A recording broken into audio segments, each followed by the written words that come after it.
I don't care if Monday's blue, Tuesday's grey and Wednesday's too. Thursdays, I don't care about you. It's Friday night under the lights at the AJ Bell Stadium. And I'm in love. This is Sale Sharks Live.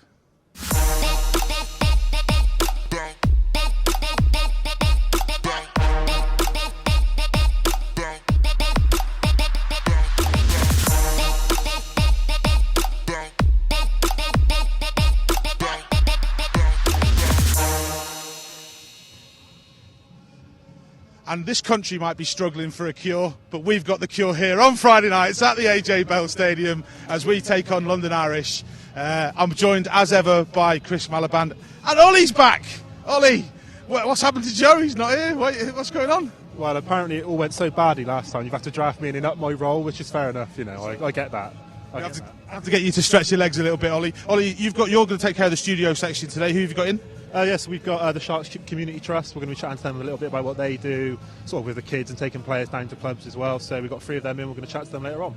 And you're going to stick around because we're going to talk rugby, which I know you love doing. I know that we do. Chris, welcome back from your travels. Good evening, thank you, Colin. Yes. Where did you go? I've had a week in Johannesburg, which has been very nice, very warm, very different to a Salford Friday night. A little bit chillier here. Doing some top researching for us. Did you see anybody there that should be coming back over?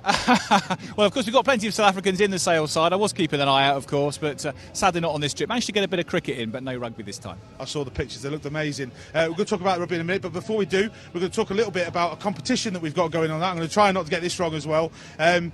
If you're at home, you've got the chance of winning 2 tickets to the Premiership Cup final, the Rugby Cup final, which we're in, which is here at our home ground, which is amazing. All you have to do is tell us which Sale Sharks player will score first. Did I get that right?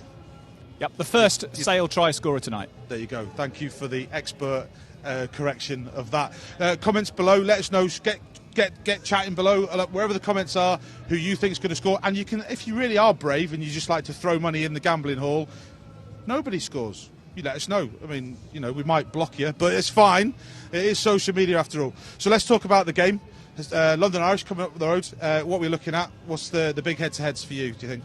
Well, Irish have really improved, Colin. Sale went down there in the second round and beat them 41 points to 7. They came up, obviously, from the Championship last year, and I think many people thought they were the team likeliest to go back down again this year before, of course, the Saracens situation meant that no team was going to get relegated. But Declan Kidney is their coach. He's the former Ireland national coach. He took them to the Grand Slam in 2009, and he's built a side full of experience. 5 Australians in their squad of 23 tonight, 3 of whom are internationals. Stephen Myler at fly half, masses of experience from Northampton. So they've got a side that have developed over the last few weeks. They have won their last 2 on the road with victories at Northampton and Harlequins. Got beaten by Wasps last weekend, but they've certainly been improving and are in that big group around the middle of the table with the likes of Harlequins and Bath and Bristol. So they've been competitive all season, and I think they will be again tonight. Now, you know, we're talking about those internationals they've got. We've got a fair few as well, but we've got a lot on the bench, Ollie. You know, I mean, I'm quite looking forward to seeing this bench active today. What's your thoughts on that? Well, I think in the past, sort of Sale haven't necessarily had that strength and depth on the bench. Where you've got 2 World Cup winners on the bench tonight. Obviously, Lou Drager making his debut and Faf de Klerk back from injury. So that's 2 massive players to bring on. If that game's a tight one out there tonight, having those 2 blokes to come on is going to make a massive difference. Do you think it's going to be tight, or are we actually secretly hoping for a 5 bonus point win here tonight, do you think? Well, you're always hoping for that, aren't you? Because if Sale get a win tonight with a bonus point, they go on to 40 points, which is level at the very top with Exeter, who don't play until tomorrow. So clearly you're looking for the win. But I think Steve Diamond has said in his comments in the run-up to this match, you know, the likes of Declan Kidney and Les Kiss are hugely experienced coaches, and they've built a side of experience and have got players who can potentially hurt Sale. There's a couple of them who have failed late fitness tests, so we know there's no Kepu, who's got 100 caps for Australia, playing tight head prop. He won't take part tonight. Ollie Hoskins comes in for him, and Adam Coleman also won't start, a player who played in the Rugby World Cup for Australia just a few months ago. So 2 big losses from the team who Irish declared yesterday lunchtime, and I'm sure that'll give Sale a bit of a boost in the dressing room. Now, conditions are quite still, it's quite calm. We had sunshine today, believe it or not, when it was light. You know, it couldn't believe it. That fast-running rugby might be an interesting thing to see. We don't have to worry about that gale wind. Simon Hammersley was doing a good job against the high balls a couple of weeks ago. Now, how important do you think that full-back, those back three are going to be today? Well, me and Chris were talking on the way here about Simon Hammersley, and we wouldn't be surprised if he's the first name on the team sheet. I know at the start of the season, Diamonds wanted to get that full-back in who can play there every week, knows the position well. He did it for Newcastle last season, he's doing it for Sale now. He's going to play a big role tonight, attacking from full-back. The conditions are better. We've had a load of mud baths the last couple of months or so it does change the dynamic a little bit. There's going to be a bit more free flow in rugby. You can't just rely on that defence. So I think that certainly adds a different dynamic to the game, the conditions we've seen tonight that we haven't seen recently. There's also a big difference, Colin, in the experience levels in the back three. So if you look at Sale, Simon Hammersley, Marlon Yard, Denny Solomona, masses of Premiership experience. If you look at London Irish, you've got Parton, Hassel Collins and Loader, 3 young players who've done very well, who've come through London Irish Academy, and Ollie Hassel Collins scored 4 tries against Gloucester a few weeks ago, but their amount of match experience nowhere near what Sale have got. So that back three could be a key area tonight for Sale to try and exploit and use their experience. And in Marlon Yard, they've got a player in electric form, 4 tries in his last 2 games. I mean, it's incredible, and hopefully he'll score more tonight. Underpinned, though, by that Simon Hammersley, who we actually spoke to during the week down at Carrington. Let's get an insight to what he does and how he's thinking pre-match. This is what he had to say.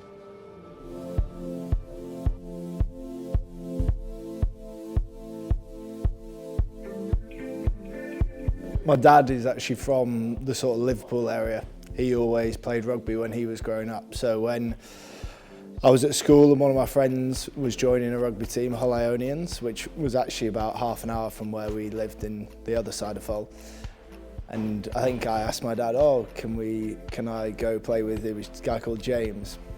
He obviously really wants me to play rugby. I was like, yeah. So we joined at about 5, and then I literally stayed at Ionians until I went to uni pretty much.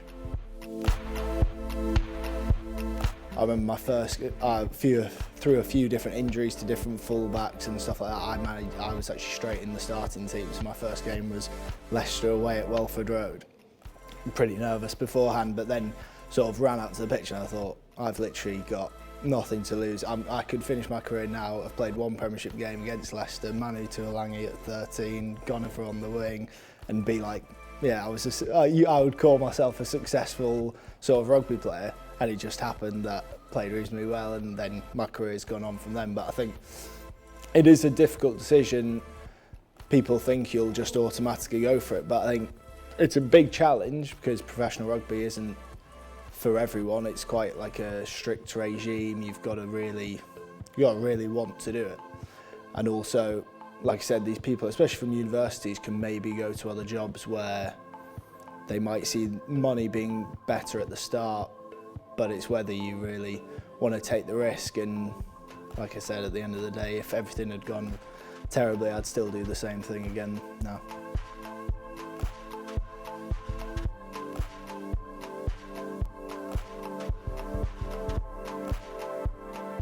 If you have a slow start to the season, it's sometimes difficult to pick it up. I think if you're in there with a bit of momentum, it's difficult for teams to stop you. So you start the season and you're definitely hoping to get into that top European competition, so top 6, and you think, on paper we've got a pretty good squad here, we could be pushing for the top 4, and if you get into that top 4 at the end of the season, it's just 2 games away from winning it.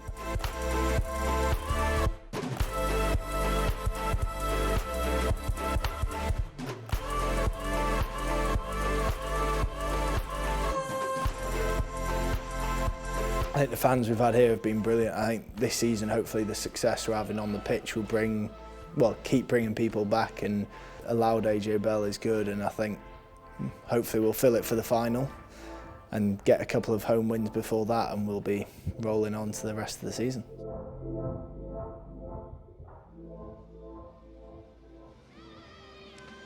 Again, fantastic access, great insights to what goes on at Carrington, and taking a look at what it takes to be in that back 3 position as well. Just before we go and chat to another great rugby player of Sale Sharks calibre, just a quick shout out to Mel Box and Ben Coles, who I'm not going to tell you who he's guessed because I don't want to give it away, but I was in the comments so they know anyway. Denny, they reckon Denny's going to score first. Lewis, hello Lewis, how you doing? Luke James is your guess, and Ross Smart reckons it's going to be Dan Dupree's to get over that white line first. Hello. Hello. Welcome to Sale Sharks Live. I know you're probably really trying to focus on this as opposed to talking to us. Thanks for being here. Tell us a little bit about what you're looking forward to today most against London Irish. How important is this game for us? Yeah, it's obviously very exciting times for Sale Sharks and the fans, second in the league. The tough thing for Irish and for any team in the Premiership is travelling away from home, so it's going to be a tough ask for them tonight. But in saying that, there's lots of pressure on us to perform well at home. A lot of teams want to beat us. They still believe they can beat us. They still see us as a mid-table team. But yeah, it's going to be a tough game, exciting game for us. We're looking forward to it. How's the build-up at Carrington this week, the training? How's it gone? Has it all kind of slotted into place? Have you got the momentum in this now? Those great wins that we're getting, it just seems to be we're building and building as we go. This week, to be honest, I can't really comment as much. I only got in and only did one session, which was yesterday. But for the boys, the way they're speaking, the preparation's been well. Weeks before this have been very good, so the confidence is high. Byron, you mentioned there that other teams still see Sale as a mid-table side. Do you think it's winning away matches, the like of which you've done clearly in recent weeks at Exeter and Gloucester, that will change that perception and mindset of other teams of what Sale are about in 2020? Yeah, I mean, if you look at previous seasons and even this season, the best teams, they win home and away. It's very hard winning away from home. So credit to the boys the last couple of weeks. There's been a couple of away victories this year, which is massive for us. And we're only getting better. There's still quite a lot of players that have come in this year, so they're still learning the structures. And I still believe we're going to go from strength to strength. So, yeah, I still think a lot of teams do believe we're a mid-table team, a bit inconsistent, but the belief within this group, the coaching staff, the owners, it's very high. We got World Cup winners in here. We got guys that's won Currie Cups in South Africa. We got guys that want to do well. We got Rob Webber. We got Brent Evans. Don't know how long these guys are going to play. Rob potentially is last year. He's going to give his all, and we want to give our all for guys like that. So yeah.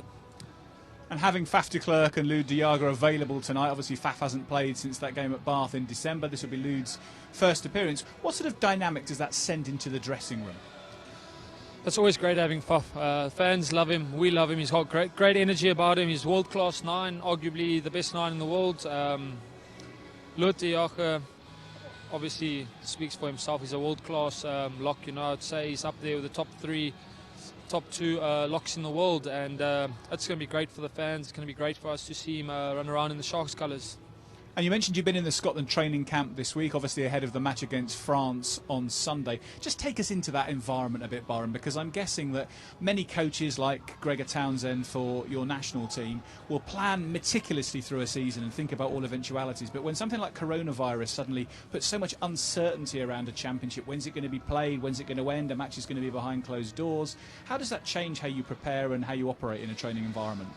To be honest, we can't really focus too much on coronavirus. France playing very well. We got to focus on playing the game, preparing to play against a very good French team. So doing our video analysis, team meetings, making sure we go in with the right game plan to try and beat France is our only focus. Outside of that, I know there's obviously the ongoing talk about coronavirus, and that's more for the fans to try and sort out. I know there's washing your hands and whatever you got to do. But for us, we've got to focus on rugby. And then obviously, yeah, as a player, in the back of your mind, you do kind of think, you don't want the championship to end. You don't want to be missing games. You want to be playing. We love the sport. We want to play. We want to play in front of fans. So hopefully they can sort it out and let the games keep playing. And just finally from me, Byron, are you surprised at how quickly Fabien Galtier has been able to galvanise this French team? Because so many young players, inexperienced players at the start of the tournament, people thought, well, it's going to take them a championship to get to know each other. Yet they've gelled from the off, which seemed to kind of go against logic, really, at this level of the sport. Well, to be honest with you, I think defence is probably the most important part of the rugby game. The best defensive teams win titles, championships. So I think Sean Edwards going there is a massive boost for them.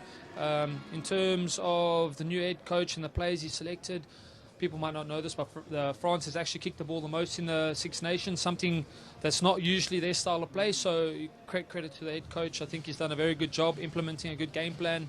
They're winning games. They're playing smart rugby. It's not just loose offloads that we're used to. They've always had that talent there. So it's going to be a big ask for Scotland tomorrow, but the confidence is there, and playing in Murrayfield, that 16th man, is going to be massive.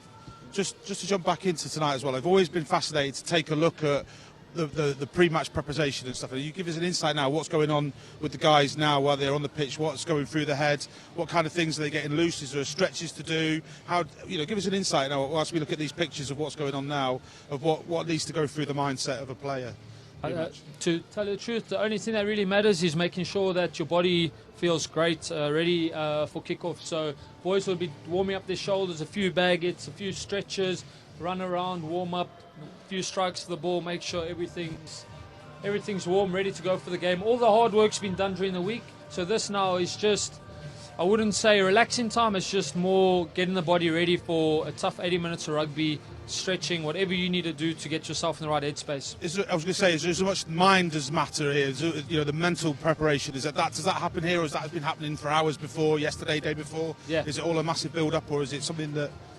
I think it's different for everyone. I know a guy like Kuni Oosthuizen, he plays some great rugby, very physical around the field. He's pretty similar to me. We're quite relaxed. As soon as we run on the field, we have a little a switch, we flip straight away. That's not saying so the night before I usually think about the game.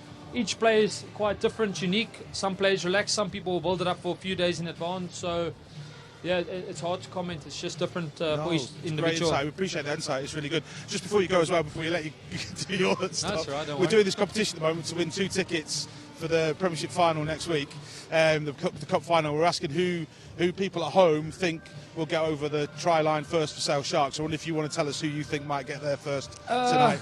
First try tonight, I'm going to go with, no, it won't be me. I think Yodson, he's scored 4 tries in the last 2 games. His confidence is high. Yeah.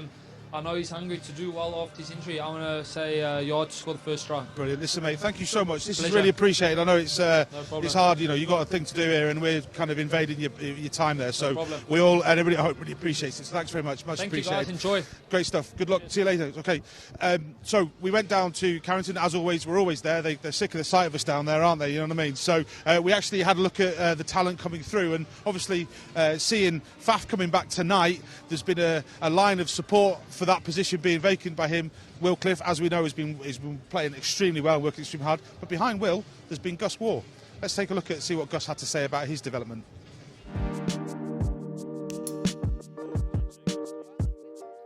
Everyone's performing well to an extent. We could have had a couple of results go away a little bit better. Mood's pretty good, training well, all the boys are enjoying training.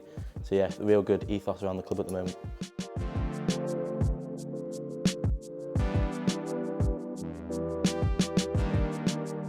We just crack on as normal. Discipline comes down to the individual, and sometimes it's a team penalty as well. So we just need to look at that, but then again, it's just crack on. Sometimes it happens, sometimes it doesn't.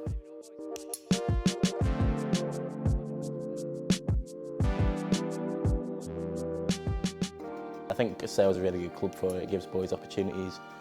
They're never afraid to give the boys, like as I say, an opportunity to prove what we've got. It's also good to see how we react for all the boys to come on, play well, and then it shows the coaches that we can perform when required and called upon.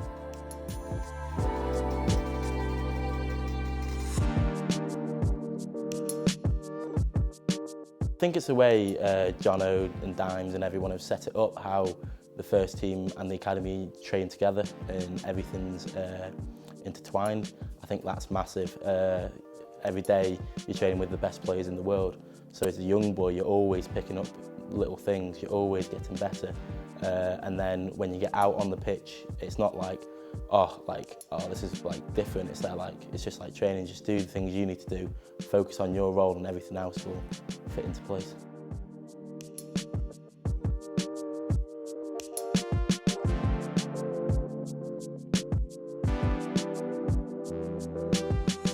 I'm hoping just to kick on, keep learning off Faf and Cliffy and everybody else, and then just keep performing when I get an opportunity.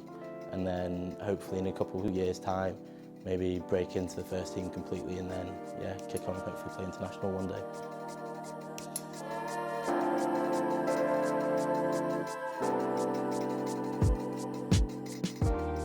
We've got a hell of a record at home over the 8 years we've been at the stadium, so go out there, hopefully put on a good display for all the fans coming as well. Yeah, that's the plan.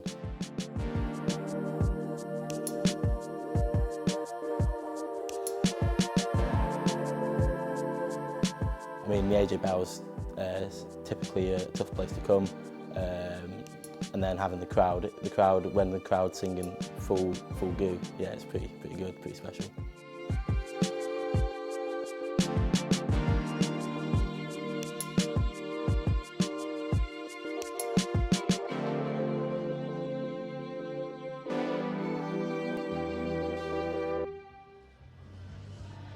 So we go, great insight there at Gus Waugh, that academy growth, that growth of young talent coming through Sale Sharks as it develops, as we see, again, Curtis Langdon there, that great development coming through all the time. And that's what we love here about Sale Sharks, that we're that large of a club, that family club. We spoke to the brothers before in the week as well, which is coming out soon as well. So that Gus Waugh interview, longer version of it, socials, it'll be out soon. But we're asking you at home, who's going to get over that white line first? Which Sale Sharks player is going to score their try first? Get into the comments below. Carrie's keeping an eye on. Anybody else who's told us yet? No, any more? We've got some more. Let's have a quick look whilst we said hello, everybody. Let's have a look. Dave Rose, hello Dave. Sam James. Dave reckons Sam James is going to get over there first. Scott Smith, hi Scott, how you doing? Cliffy, could be a good shout, that one. Michael Pugh, hi Michael, how you doing? You reckon Yardy. Yeah, Marland is a good shout. That's the big money on there. And Darren Carson, Jean-Luc as well. Nice one, Darren. Keep them coming in, guys. We want to know, there is a prize for whoever gets it right. We'll let you know at the end. Obviously, we're not going to tell you who it is because we don't know, because that's the whole point of the competition. Whilst we're here, Chris, let's have a look at the matchups. We might as well start in the front row, seeing as we've got one behind us. Yeah, well, Rob Webber's been in great form in recent weeks, and he's up against a Samoan international tonight in Matu Matu for the visitors London Irish. So a lot of experience there, and two players who will have played against each other many times in the past. There's a change at prop tonight, as we mentioned earlier, for London Irish. So Kepu, who's got over 100 caps for Australia, he's not available tonight. So there's going to be a change, and a much less experienced player in Ollie Hoskins coming in there. So that you'd think would favour Cooney Oosthuizen, who is on the loose head for Sale. It's been interesting to see how Cooney started at tight head, played a lot of his early season rugby for Sale at tight head, and then Steve Diamond has obviously decided that he thinks Jake Cooper-Woolley, who starts tonight, or Will Griff-John is better on the tight, and Cooney's really made that loose head his own, which has led to limited opportunities for Ross Harrison, who's on a very, very strong Sale bench. I mean, if you include Ross, who's played for England against the Barbarians, we've got 4 internationals on the Sale bench tonight, with Diaga, de Klerk and McGuigan as well. So let's look at the impact of that second row, those two second rows, those locks, with Lude being on the bench. I mean, that's going to be a really interesting cupboard of things to go to when needed. Steve Diamond has a great opportunity here to call on that. How much is that going to make an impact of those starting two at second row today? Well, London Irish have named a 6-2 bench, so they obviously fear the physical threat that Sale are offering. We do see 6-2 bench being named. Eddie Jones has named one, of course, for England against Wales tomorrow. But Irish are obviously conscious of exactly your point, Colin, which is that Sale have got such quality to come on. You know, you take off a Bryn Evans, you bring on a Lou Diaga. You know, there's almost an improvement that you get off the bench rather than what you tend to get is a backup player. So Sale have got such an abundance of riches now, and for the Premiership Rugby Cup, because the England match that weekend has now been postponed because of the coronavirus against Italy, then all the England players are potentially available. So for that match between Sale and Harlequins, Joe Marler and Kyle Sinclair become available for the Quins, and clearly Sale will be able to call on Tom Curry and Mark Wilson. But who plays? Who plays in that back row? Because Sale have got arguably 2 or 3 back rows they could field. But then this is the problem. Like, you know, maybe 2-3 years ago, you know, as a Sale Sharks fan, you'd be going, oh, I can't believe we've got this, all the England players. But actually, I think we would relish that, sticking it to Joe Marler. Do you know what I mean? That's the whole point, isn't it? Is having that ability to take on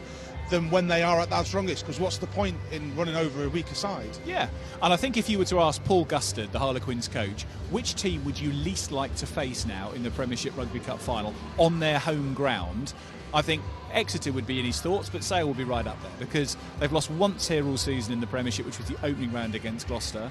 They've won the next 4. They're a team that's learning how to win away, and the rhythms of bringing a very new squad together were always going to take some time. The first few weeks we saw inconsistency, which you often get when a team has been assembled, if not from scratch, with so many new players. Now what we're seeing is an understanding of each other, rhythm in the play that they understand, and just so many options, so much depth. And where does Steve Diamond go for the Premiership Rugby Cup? If he's got Tom Curry available, you fear he plays. John O'Ross is the captain, unlikely to be displaced. And then you've got Mark Wilson competing for a place, Ben Curry could be competing for a place, Dan Duprier, who's been an absolute standout in the first half of the season. So I wouldn't want to have to make his decision. The way that this club feels that it is now, every single man, woman and child in these stands tonight could probably feel like they could put some boots on for Steve Diamond and score tries tonight anyway. You know, it's that much of a feel and the buzz around here that I think everybody that has the ability to join in this 15, this 23, thinks that they could probably smash it over the line anyway. There's that confidence in the air. There is. And that has to come from, you know, that link.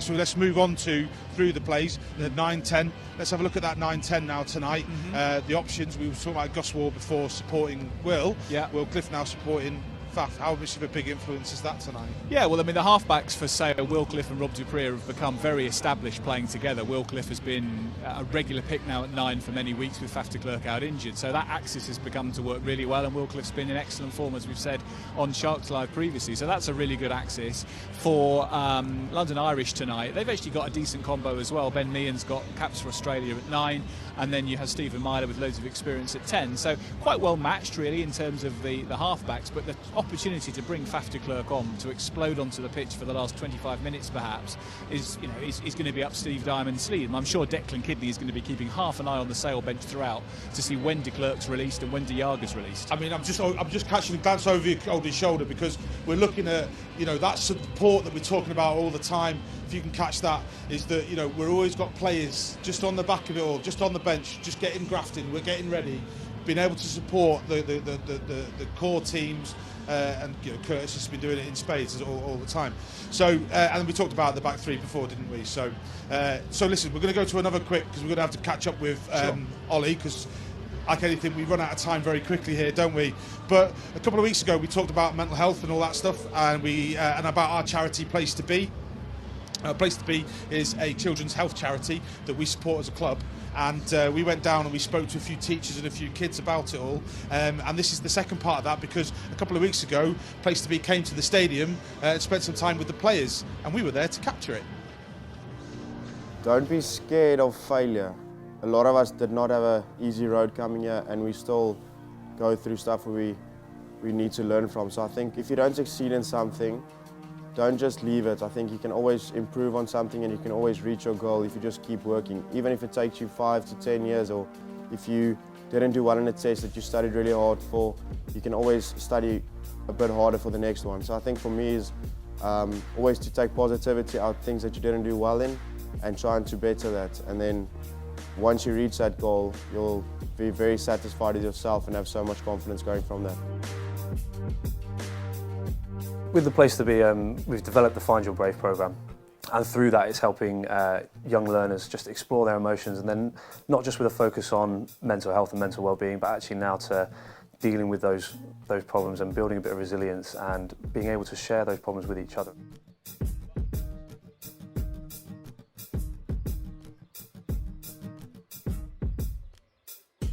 More kids are starting to be more in tune with their feelings, and when they are, they have no outlet or someone to be there to understand that feeling that they do have, and it's important that they have a source to go to make them feel like they're obviously safe in a safe environment to express that sort of feeling that they are having. In this modern age, it's all about expressing how you feel and not being ashamed of it, and not being, you know, afraid of expressing that feeling.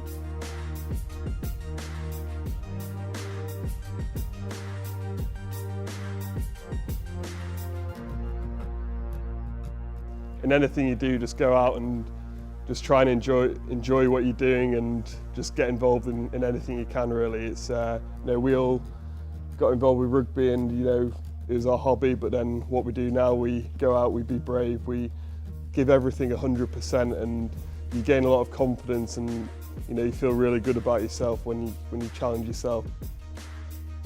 We worked really hard to develop a programme that really engaged all the young learners, helped them come out of their comfort zone a little bit, find that relaxed classroom environment where they can actually start to learn about ways to deal with their mental health. We all have very loud voices that we can use to the benefit of not just our own corporate profile, but also to the benefit of the wider community and charities around us.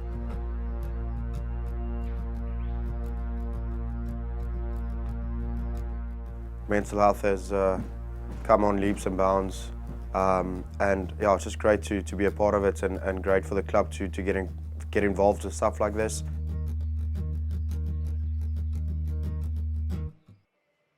And welcome back to Sale Sharks Live here at the AJ Bell Stadium. About half an hour to go until kick-off, and make sure you participate in our competition tonight.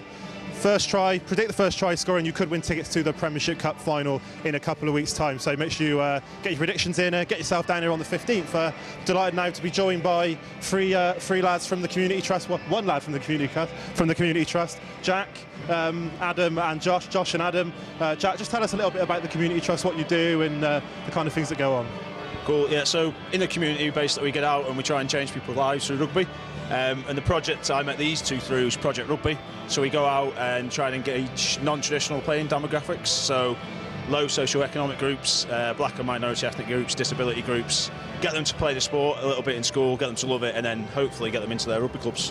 And what's the kind of, beyond that, you've got kids down here tonight, you go into schools and you take players in, is that the kind of thing that you do? Yeah, we get to take players in, and we get players down to rugby clubs, like I said, and then we hopefully as well, we try and go into clubs and see teachers and school coaches and make them better as well, so the whole experience of rugby kind of improves and something they love for the rest of their lives, really.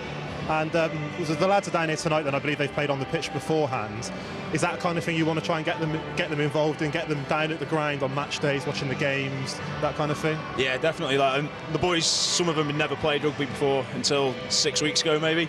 So to get them here now, see what a professional game's like, and see how big some of the lads out there are and what they do and how they do it and what rugby really looks like is pretty cool for them.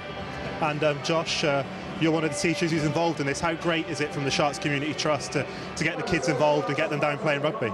Yeah, I mean, a lot of that, pretty much every single pupil that is brought today has never been to a game before. So for a start, it's something that they've never had the opportunity to have. So on that behalf, it's brilliant. And then in the other sense, it's been great to see pupils that I had never dreamed would play rugby last year, this year playing and loving it and actively finding me in school, asking, can we do rugby today? And that's all through just pushing them into trying something and getting involved, and the work that Project Rugby's been doing to help give them the opportunity. It's been really, really great. It's been excellent. So a lot of them have never actually had anything to do with rugby before. This is their first involvement of... No, I'd say about 50% of the lads we've got down tonight have never played rugby before until this year. They've done a little bit within school, but didn't so much enjoy it. And then in the past year, I've just had lads get really involved, really stuck in, asking me, can I play for the school team? Can I come to training? And it's just all stemmed from the opportunity they've been given over the past 6 weeks. And Adam, that's what it's all about, really, isn't it? Getting the kids involved, because at the end of the day, they're the next generation of Sale Sharks players. Absolutely, yeah. Like Josh was saying, getting him involved in the local rugby club, getting him involved socially as well as taking part. It's been fantastic in the last 6 weeks working with Jack and the other coaches. And they're coming down to the game tonight. We've said a lot of them haven't experienced rugby before. How many of them have actually been to a Sale Sharks game before? I don't think any of them have been to a game before. So, like we were saying before, like just seeing the lads playing tonight, seeing like the big contact hits, seeing like how big some of the professional players are, going in the changing rooms. It's a great experience for some of the lads. And Jack, teachers, can they get their schools involved? Is there any way they can get in contact with you potentially if they want to do this kind of thing? Yeah, definitely. We've got loads of programmes going on. The trust is pretty big at the moment. We've got probably 25 people in different projects, so just get in touch via email or on social media. So it will be community@salesharks.com or any of the social media platforms that get picked up on, and we can take it forwards. Sorry, it's not just school rugby. I believe there's like elderly walking rugby as well. Different, like walking rugby. So we try and tackle like social inclusion through things like that. And that's involved in the rugby clubs, and ages 50 plus get involved in that. Some of those are really strong. They keep going all through the winter, probably train more than some of the established teams do. And yeah, it's for literally every age and every situation, really. Lovely. And we'll be back up here in a bit. We're going to go to a partner VT.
And welcome back to Sale Sharks Live. About 20 minutes to go now until kick-off. Sale Sharks against London Irish in the Gallagher Premiership. We've still got a competition going. First Sale Sharks try scorer. Get your comments in and you could win tickets to the Premiership Rugby Cup final next week. We're still here with some of the lads. We've got the community lads and then from some of the local schools. And Jack, there's an opportunity for sort of schools and players to go into schools and sort of chat to them and sort of learn about what being a rugby player is and that kind of thing. Yeah, so it was yesterday. We had Kieran Booth and Joe Carpenter went down to MCA, which is Adam's school. Two of the younger lads in the squad, so they came down to do an appearance and meet some of the young players who take part in the programme. It's pretty good because I think it worked quite well. One of the lads at MCA, he's just started rugby and unfortunately got injured, but he had a good chat with Kieran about the way forward being injured and how he kind of recovering from that. So it works quite nicely, really. And these are the next generation of Sale players. There's so many of the players now have come through the academy. You know, you've got people like Gus Waugh who's been on the bench recently. You've got Tom Curtis on the bench tonight. These are the next generation of players who are going to be out there, aren't they, on the pitch? Yeah, definitely. And they shared some really good experiences about where they've come and their kind of pathway to being at Sharks, which is really good for them to hear. And how important is it for the kids to hear what their aspirations could potentially be? Massively so. I mean, the players at Sharks are really good with things. They come down and they'll give really good answers and get involved in conversations. You mentioned Gus before. Gus has been to a few sessions and he can't give you enough advice to any of the players, just like Kieran and Joe yesterday. So it's really good. And to get the game experience as well. I know you two chaps might be able to tell us a bit more about that. How excited have the kids been about coming down tonight? Oh yeah, I've had lads that are so excited because, like I said, they've never been to a game before, and it's something that they're not quite as fortunate enough to be able to have the opportunity. So for tonight, to come and see such an amazing venue where they've never been to anything like it before, with all the hospitality, with seeing all the players up close and seeing how big they are and seeing how impressive the sport is at a professional level, it's amazing for them. They're so thrilled. Because it seems there's a little bit of a dominance in the North West, maybe rugby league, football, and it's about getting rugby union out there as well and showing them as an option, isn't it? Yeah, I mean, rugby around the North Manchester area with me and Adam, we tend to end up playing each other 3 times in a month because we're the only two schools that are really, really keen into it. So what has helped with the Project Rugby is it's give us a broader range of schools to play against and give us more opportunities for more games, and that's what the lads are after, really. So it's been great for that because, as you say, football is really dominant around the area, so it's been great to get away from that a little bit and give us some chances for some rugby union.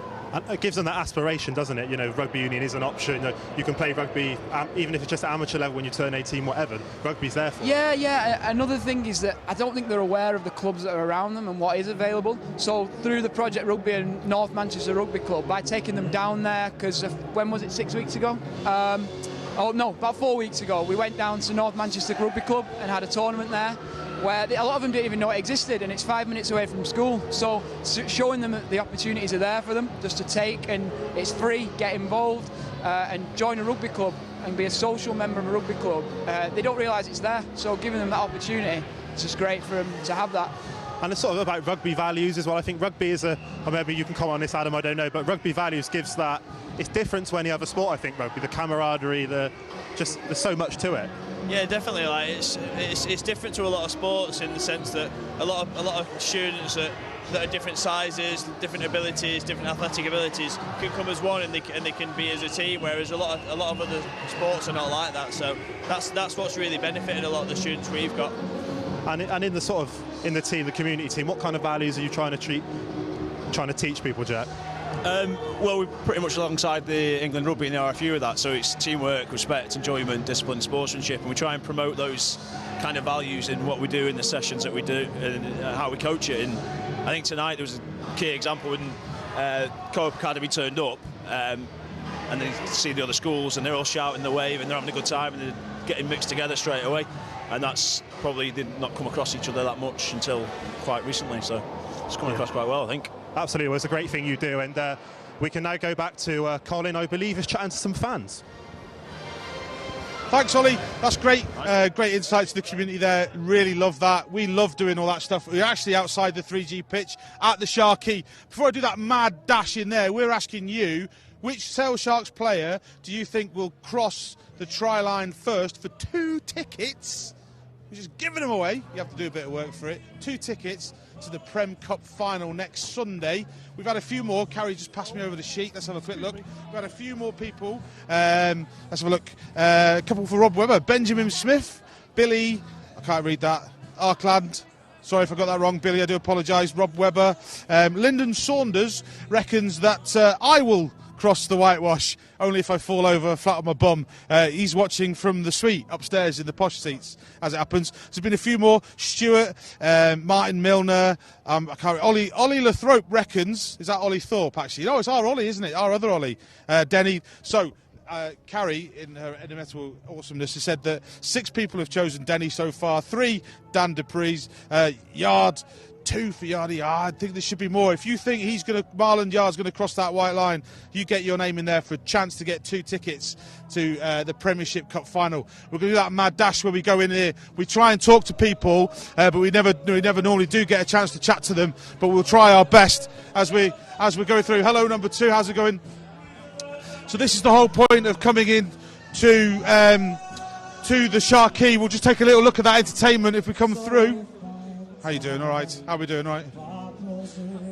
Josh, just come up here a bit. Let's just have a look at this.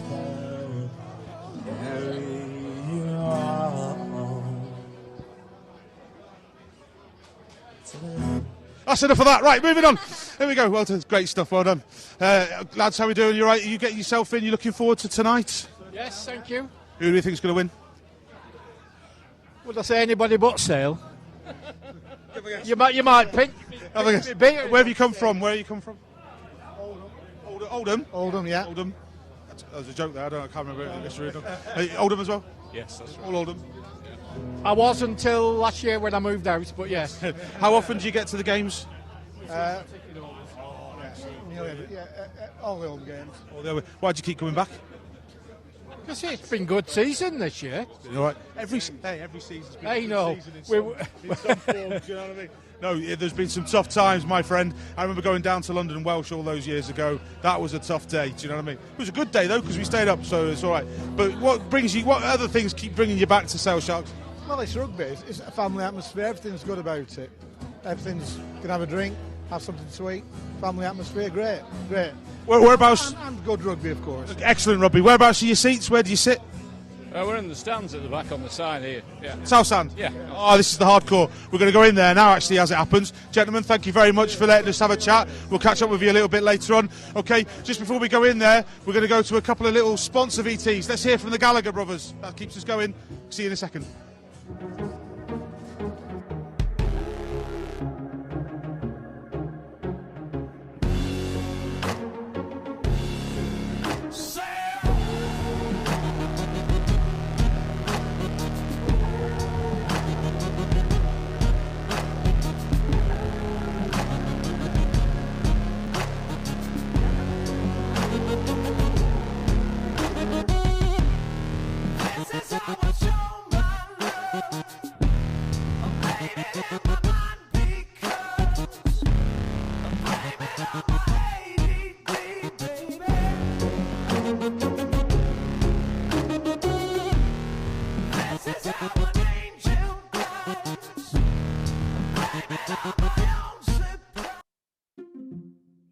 Quiz.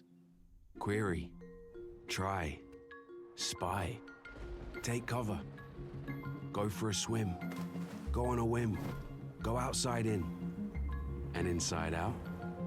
Look once, look twice. Follow a compass, not a clock. Never stop discovering.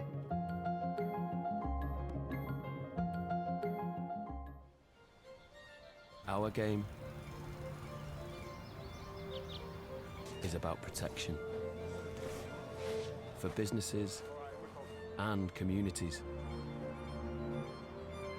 helping the people who guide and nurture, who inspire and support, who commit and deliver, helping to protect all those in our community who are just like us and who deserve the best.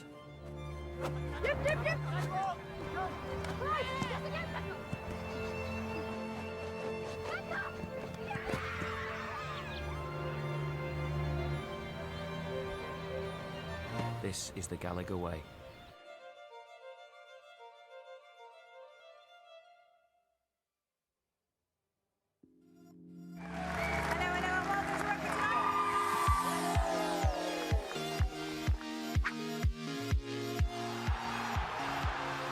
Look at that magical bit of work. Fabulous score for the Sharks. Saracens European champions. As a player, that's He's been outstanding for the scoreboard taking over, but also particularly because obviously just part of the game, I get the impression the best runners in world rugby currently qualifying. I also want to see the hook there. Flow gets to the outside, lovely. Stop celebrating! Somerton, look at it, it's brand new, it's shiny. Oh!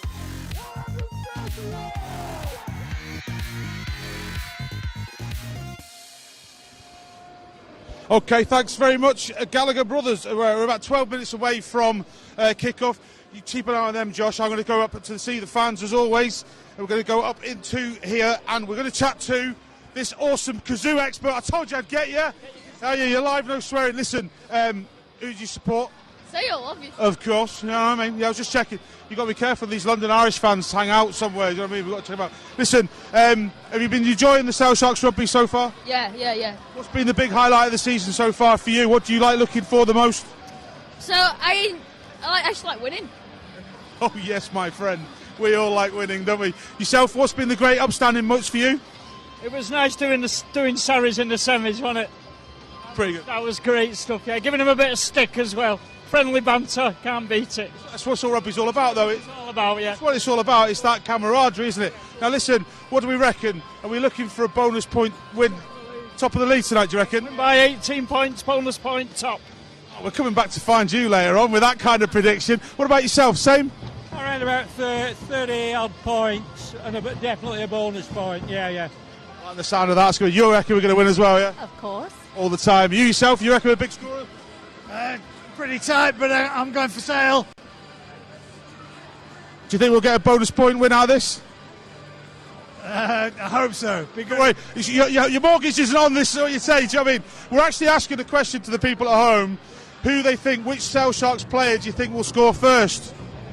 Ben Curry. Ben Curry scoring a try. Thank you very much, sir. I can hear Colin over here. Come on, let's go see him. How are we doing? Everybody all right? How's it going? How are you doing? All right. How are we? Everybody you okay? Like always, sorry mate, it's always like going up the back here. How are we doing? You all right? Colin, I'm here again. How's it? How are we doing? You okay? Listen, Col, we are asking people at home which Sale Shark do they think at home is going to cross the whitewash first and score a try? Who do you think? Oh, Marlon. No argument. You're not a gambling man. That's dead cert money straight away. He's on, isn't he? Oh, that's it. Because listen, Cole, we'll be listening out for you at half time and at full time. All right, we'll catch up with you soon. Andy, watch your step, mate. We're going to go do our usual walk as we head on over. What time are we on? 10 minutes till kick-off.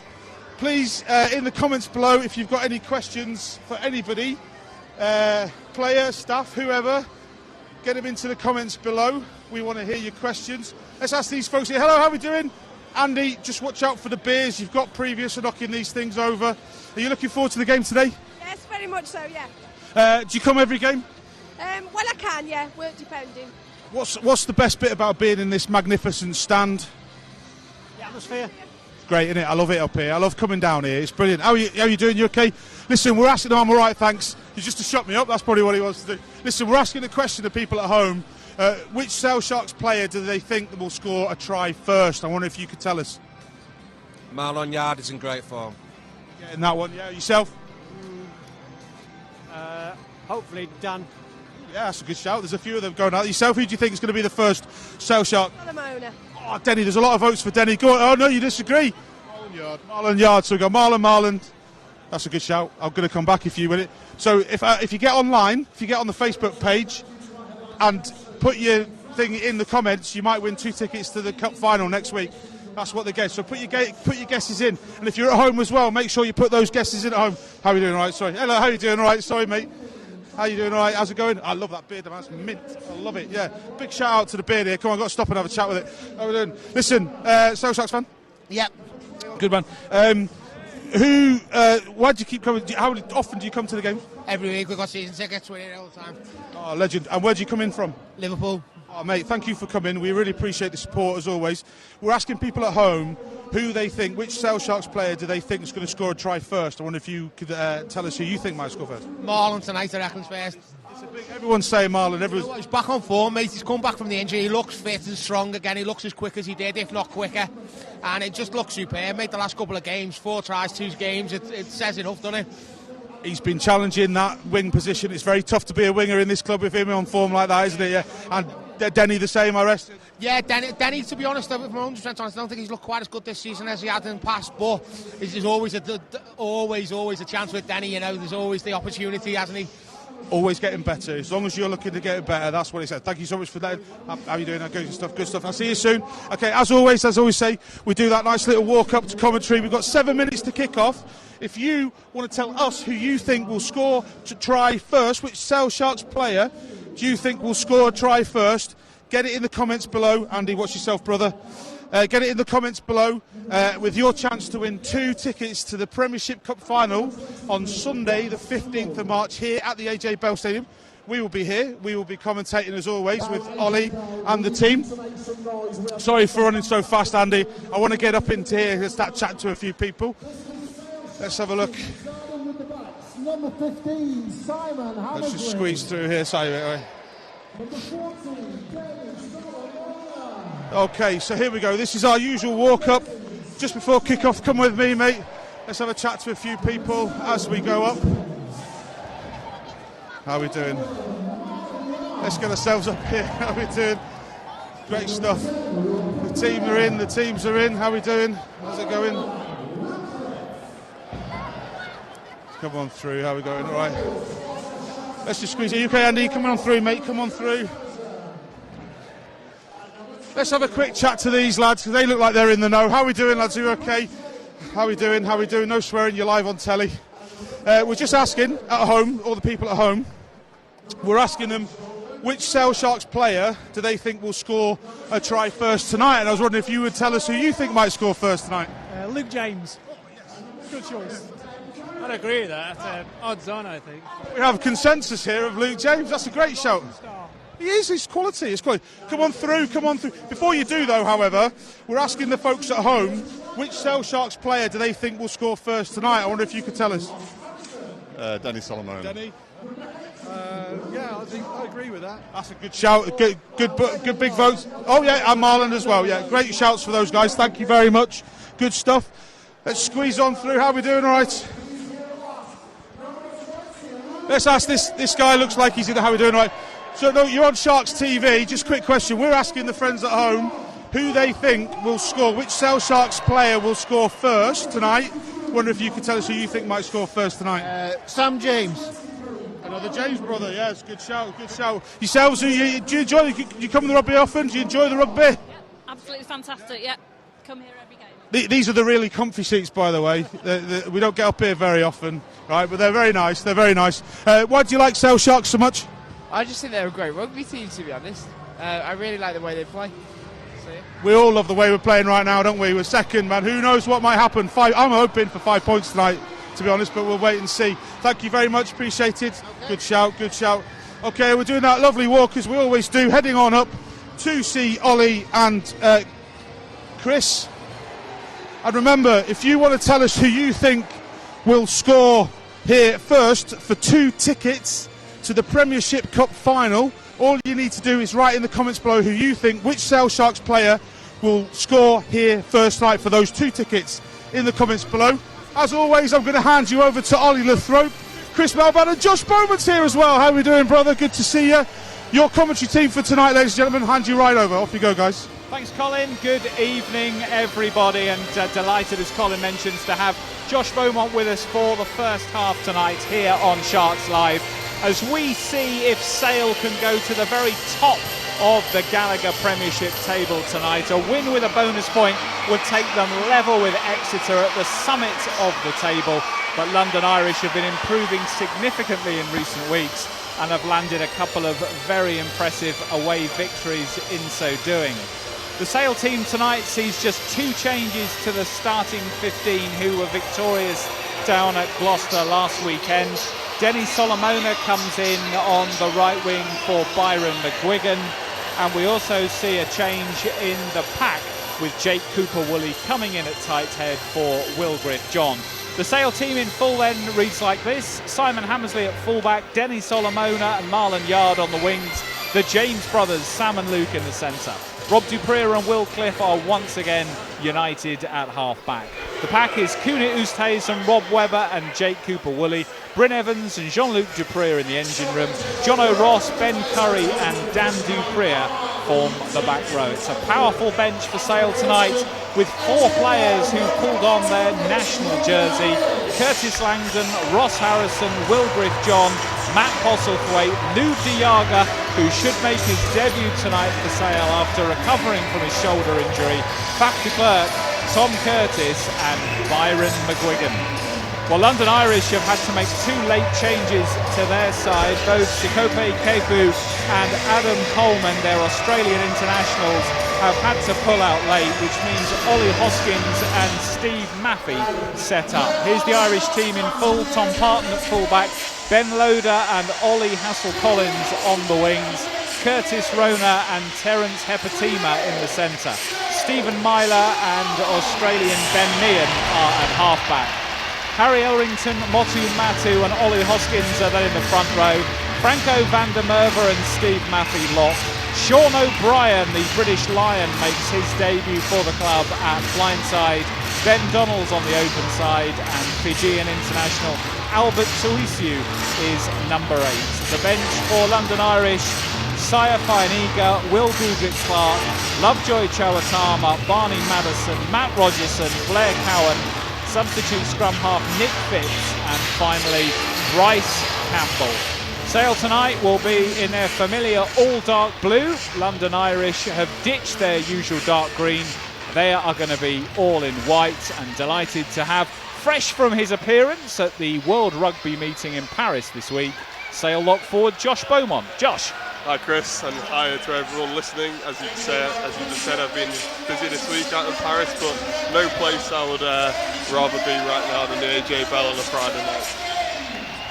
Great to have Josh alongside us tonight. He's going to be with us for the first half as Sale go from left to right as we look out from the West Stand, the main stand here at the AJ Bell. A really good crowd in for this Friday night fixture. Fans tempted down perhaps by Sale's recent run, which has propelled them to second in the table and making a lot of the rugby world sit up and take notice of what Steve Diamond's team are achieving at the moment. Our man in the middle tonight in a very bright pink shirt is Anthony Woodthorpe, man from St Albans, in just his 2nd Premiership game in the middle, having served his time as an assistant over the last 3 seasons. He's assisted by Hamish Smales, who was the ref when Sale won their Premiership Rugby Cup semi-final against Saracens, and Wayne Fallers on the other touchline. Rowan Kitt will make the adjudications if required as the TMO. And don't forget,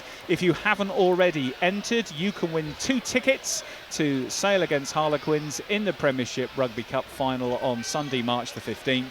If you can tell us who will be Sale's first try scorer tonight.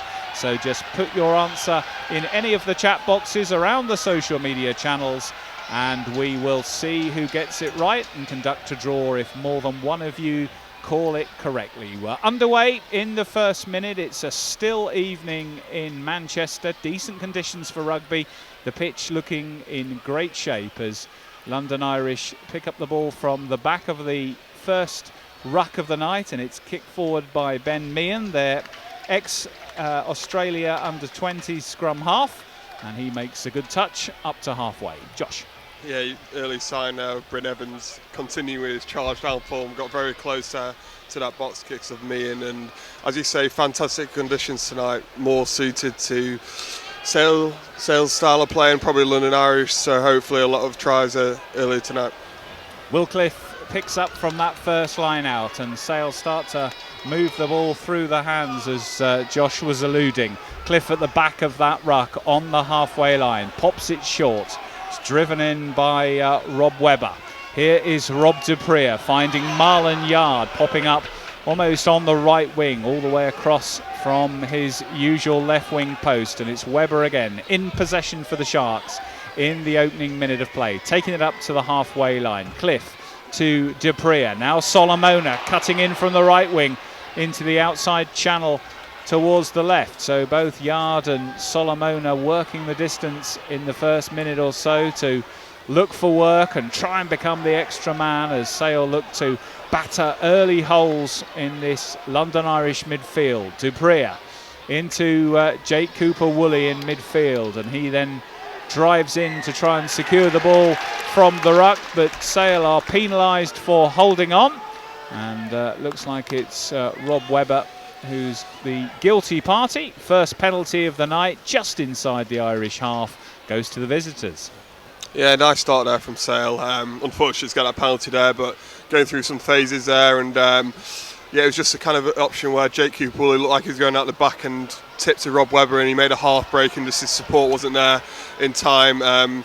You know, something Sale will have to look at, because London Irish players like Sean O'Brien and the other back rows, you saw Tui Suru before going for the ball, they'll be hot in that breakdown tonight, and they're looking for any opportunities. First London Irish line out of the night sees them secure ball at the front. Yeah, Sean O'Brien, Josh mentioning there, a big signing for London Irish, making his debut tonight, had a long break with injury. One of the star players in the British and Irish Lions tour to New Zealand in 2017. Made some fairly spicy comments, I remember, after that tour, Josh, about Warren Gatland and Rob Howley, I think from memory. Sean O'Brien thinking perhaps that the Lions should have won that series rather than squaring it and pointing it at the feet of the coaches. All well and good saying those things after the tour itself. Yeah, interesting there. Do you think he'd have said them at the time? We'll never know. Knock on in the midfield, and it's going to be a Sale scrummage halfway inside their own half. Decent amount of noise in the ground tonight. You might hear a few hooters going behind us, so Sale fans keen to enjoy their Friday night rugby. This one an 8 o'clock kickoff, a little bit later than we sometimes have on a Friday night here. And if you haven't got your tickets yet for the Harlequins Premiership Rugby Cup final a week on Sunday, March 15, then don't hesitate, because they are selling quickly now. And we know, of course, the England game that weekend has been postponed in the Six Nations, so the likes of Kyle Sinclair, Joe Marler, Mark Wilson, Tom Curry, all potentially available for selection for the two sides. So it could be a really special afternoon between two teams desperate for silverware and keen to throw everything at that game. So if you've not got your ticket, get on down. We will, of course, be providing full coverage here on Sharks Live if you can't get here. And just a final reminder, if you can tell us who Sale's first try scorer is going to be tonight, then you're within a chance of getting 2 tickets to that final. We'll pick a winner at random if there is more than one correct answer. First scrum of the night, and it goes Sale's way. Irish buckling there, and the penalty given. Well, we thought the loss of Sikopu Kepu would be a big one for Irish in the run-up to kick-off, and certainly at that first scrum, Josh, real encouragement for Sale. Yeah, actually didn't come from the side of Kepu. It came to the original starter, Harry Elrington. Just lost the hit there and was buckled under the pressure. It was a dominant start from the Sharks pack, and I think, with referee Anthony Woodthorpe, who's not ref many Premiership games, I think he might be unsure of the scrum, and refs tend to go with the team in who are going forward. So a promising start there from the Sale Sharks pack.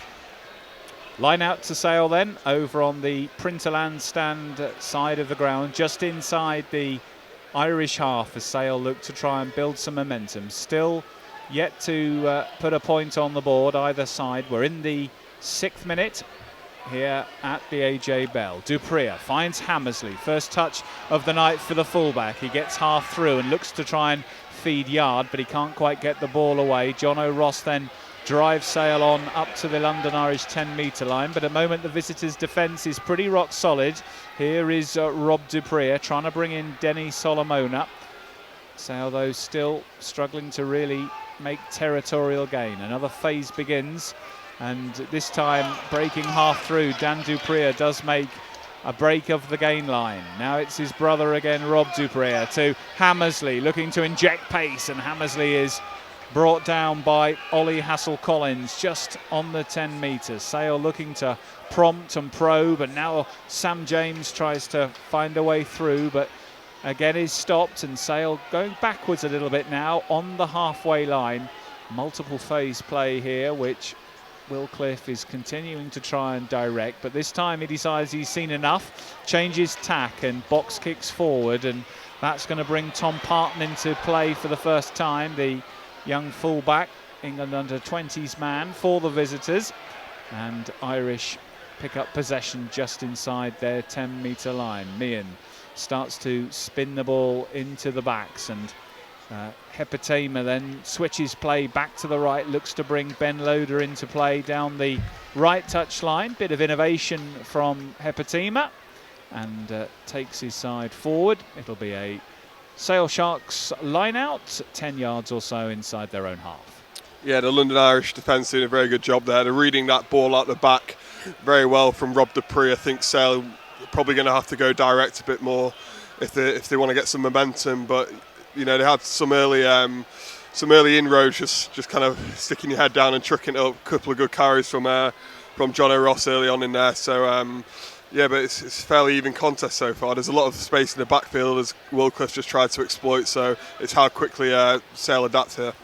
Rob Webber's throw is well taken by the ever-dependable Bryn Evans in the middle of the line out, and he secures ball, which the Sale forwards look to maul over the halfway line. They make a couple of yards before the Irish pack haul them down. Anthony Woodthorpe has a good look at that and gives the scrum in the favour of London Irish, and that's encouragement for Declan Kidney there, his side really bringing that maul down, and Woodthorpe having a good look at it and giving that in Irish's favour. Josh, was that a fair call, do you think, from the referee? From what I could see, London Irish looked like just maybe found a couple of seams in that maul, got through, and it's probably Sale who brought that down, and it's a difficult one where you try and the opposition, it's legal, they can smother the ball and prevent it from coming out. So from what I could see, probably legal there, and it seemed like an early tactic of Sale to try and take them on at the maul and the set piece, try and gain some advantage there, get a couple of penalties maybe.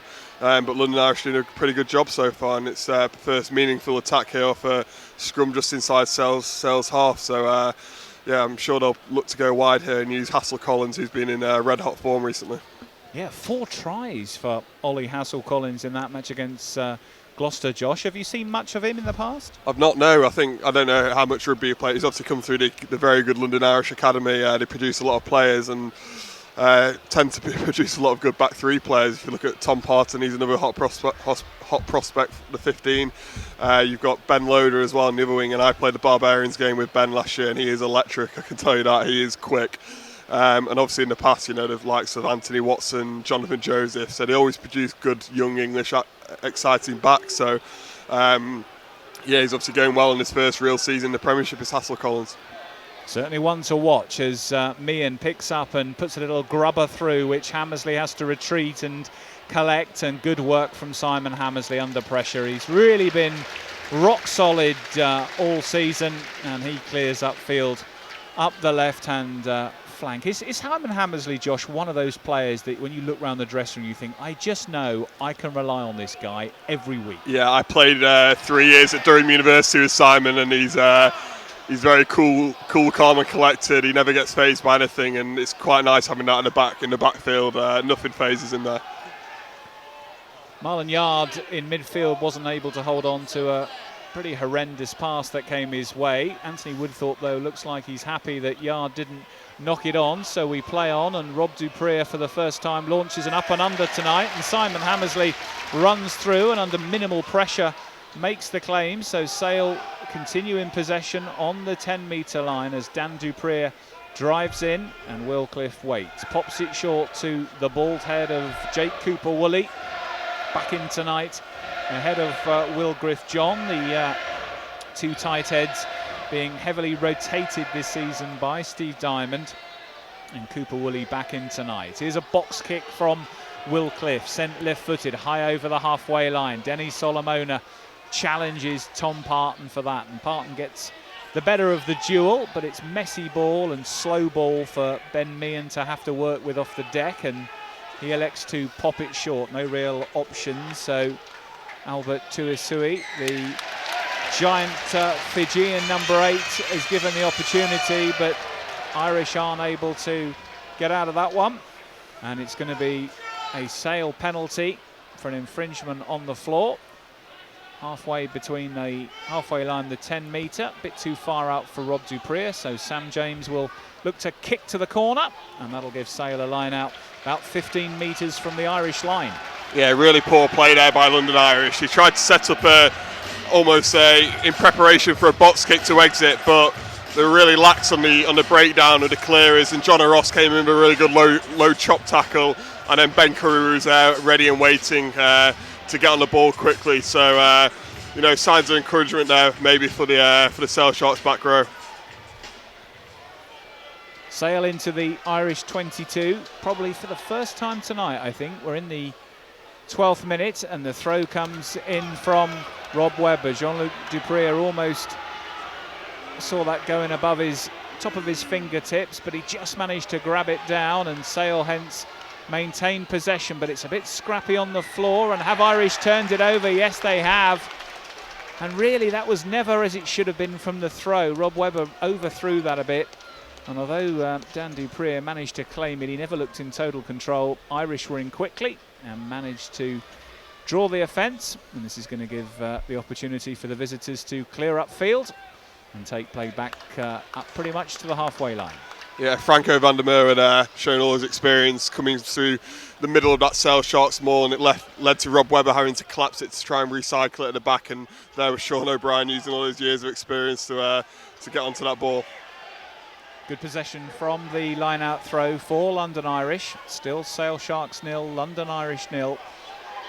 After 13 minutes here at the AJ Bell, as Meehan launches a big up and under up the left wing, looking for Hassel Collins to chase. He goes up with Solomona. Solomona takes a fair whack in trying to secure the ball, which he couldn't do. It's Irish in possession. The Sale defence are up quickly as Hepatima and Rona both try and pick a way through it. Slow ball once more for Meehan at number 9 for London Irish. He pops it short to Ben Donnell, the open side flanker, and Donnell is met with company on the halfway line. Sale sabotaging any attempt that Irish have to try and make territorial gain, and Meehan once more goes back to his box kick option, and this time manages to find a decent connection, but Luke James attacks that at pace and takes it well, and Webber drops in at scrum half to set Sale moving again through Rob Dupree up to the 10-metre line. Both sides putting in really big shifts of tackling at the moment and snuffing out the others' best attempts at any significant territorial gain. Cliff waits at the base of the ruck. May elect looking at his setup to box kick, but we'll wait to see. Here he goes, Will Cliff. Big Gary Owen going up towards the halfway line. Comes back on the Sale side, but Amanda Merva was well offside there for London Irish. Thought about playing it. In the end, Anthony Woodthorpe adjudges a knock-on. It all got a bit messy, and it's going to be a Sale scrummage just inside their own 10 metre. Yeah, very scrappy a couple of minutes of play there. It's quite impressive actually. Both Ben Mee and the London Irish scrum half has the ability to kick off both his left and right feet, which comes in very handy depending on what part of the field you're on. And Will Cliff again putting in some excellent box kicks. So it's that's probably the highest bit of quality we've seen all night so far. As the 2-9s are putting it right in the money every time, and it's allowing the wingers from both sides to go and chase and put some pressure on. And twice Hassel Collins got up in the air and tapped the ball back for Sean O'Brien, and then Marlon Yard just getting up in the air, and it's created quite a messy game. But hopefully we'll see a bit more. Maybe not free-flowing, but a bit more structured, good at attacking rugby. Well, Josh, the last time you were with us on Sharks Live, we saw a similar kind of opening 20 minutes or so against Leicester, didn't we, until Sale found their rhythm? We did, and they're probably just looking for that. Well, both teams are probably looking just for that first score on the board to settle a few nerves, and just as another scrum gets reset here by the referee, and be interesting. I'm trying to see which side potentially on that tight head side again, with Cooper Woolley and Elrington collapsing. So the referee will be looking just to gain a bit of control here. Just while the scrum resets, you've still got opportunity to let us know who you think will be the first Sale try scorer tonight. You can win 2 tickets for the Premiership Rugby Cup final here on Sunday, March the 15th. You can, of course, say no try scorer. And if that's the case, you may well have a good chance of winning. But so far, we've had 6 people plump for Denny Solomona, 6 for Marlon Yard, 3 for Luke James, 3 for Rob Webber, 4 for Dan Dupree, couple for Sam James, 1 each for Jean-Luc Dupree, John O'Ross and Will Cliff. So guesses coming in across the board. 9 players picking up votes there. Thanks to Ollie Lathrope for keeping an eye on that. And we'll hear from Ollie later on in the broadcast as Anthony Woodthorpe looks to reset the scrum again tonight. 17 minutes or so played at the AJ Bell. Other rugby, of course, happening tonight in the Gallagher Premiership at 6 ways. Worcester against Northampton. It's a really good shove from the Sale pack. A very, very decent bit of forward momentum. Penalty coming, but Sale have gained themselves 10 yards there. Here comes Luke James hitting the line at pace. Here goes Denny Solomona. Solomona with a ball inside to Simon Hammersley. Hammersley does really well to keep that alive. That was almost barbarian-esque, the way that Sale managed to keep that attack going. But in the end, the ball was lost, and there was opportunity for Ben Loader just to show his pace, but an interception is going to lead to the first try of the night. And Sale Sharks through Sam James take the lead out of nowhere. Sam James taking advantage of an interception, and after being so solid in defence, one London Irish mistake opens the door. It's James Sam variety with the first try of the night. Sale Sharks 5, London Irish 0. Yeah, Stephen Myler will be absolutely furious there. London Irish must have had a 10-man overlap on the short side, and they've gone the wrong way, and it's just been picked off brilliantly by Sam James. But I couldn't believe, if you're a London Irish coach, you've got your head in your hands, because there was a huge overlap. Stephen Myler was calling out the back, and they've just gone tip, tip, tip, pass down the line. Sam James has read it, under the post, 7-0, Sale Sharks. Easy conversion for Rob Dupree. And as Josh Beaumont observes, 7 points to 0 now, the Sale Sharks lead. But Sam James again there, Josh, just showing his rugby intelligence to spot the opportunity. Yeah, exactly. Very smart rugby player, Sam James. Very silky skilled in attack, but as I say, very smart. He's just read the play there. It's a theme of London Irish. You can see in the last few games that what they're trying to do, probably without the burden of relegation looming, they've freed up, allowed to offload, and and take some risks, and this time the risks just didn't pay off. Luke James fields the restart and carries Sale up to the 22. So if you entered our competition tonight across any of the social channels and you said Sam James to be the first try scorer, we will confirm who wins our random selection from all those who said Sam James a little bit later tonight, and the winner will get 2 tickets for the Premiership Rugby Cup final here at the AJ Bell a week on Sunday. But if you've said Sam James, you are in the hunt. 20 minutes gone. Sale Sharks 7, London Irish 0.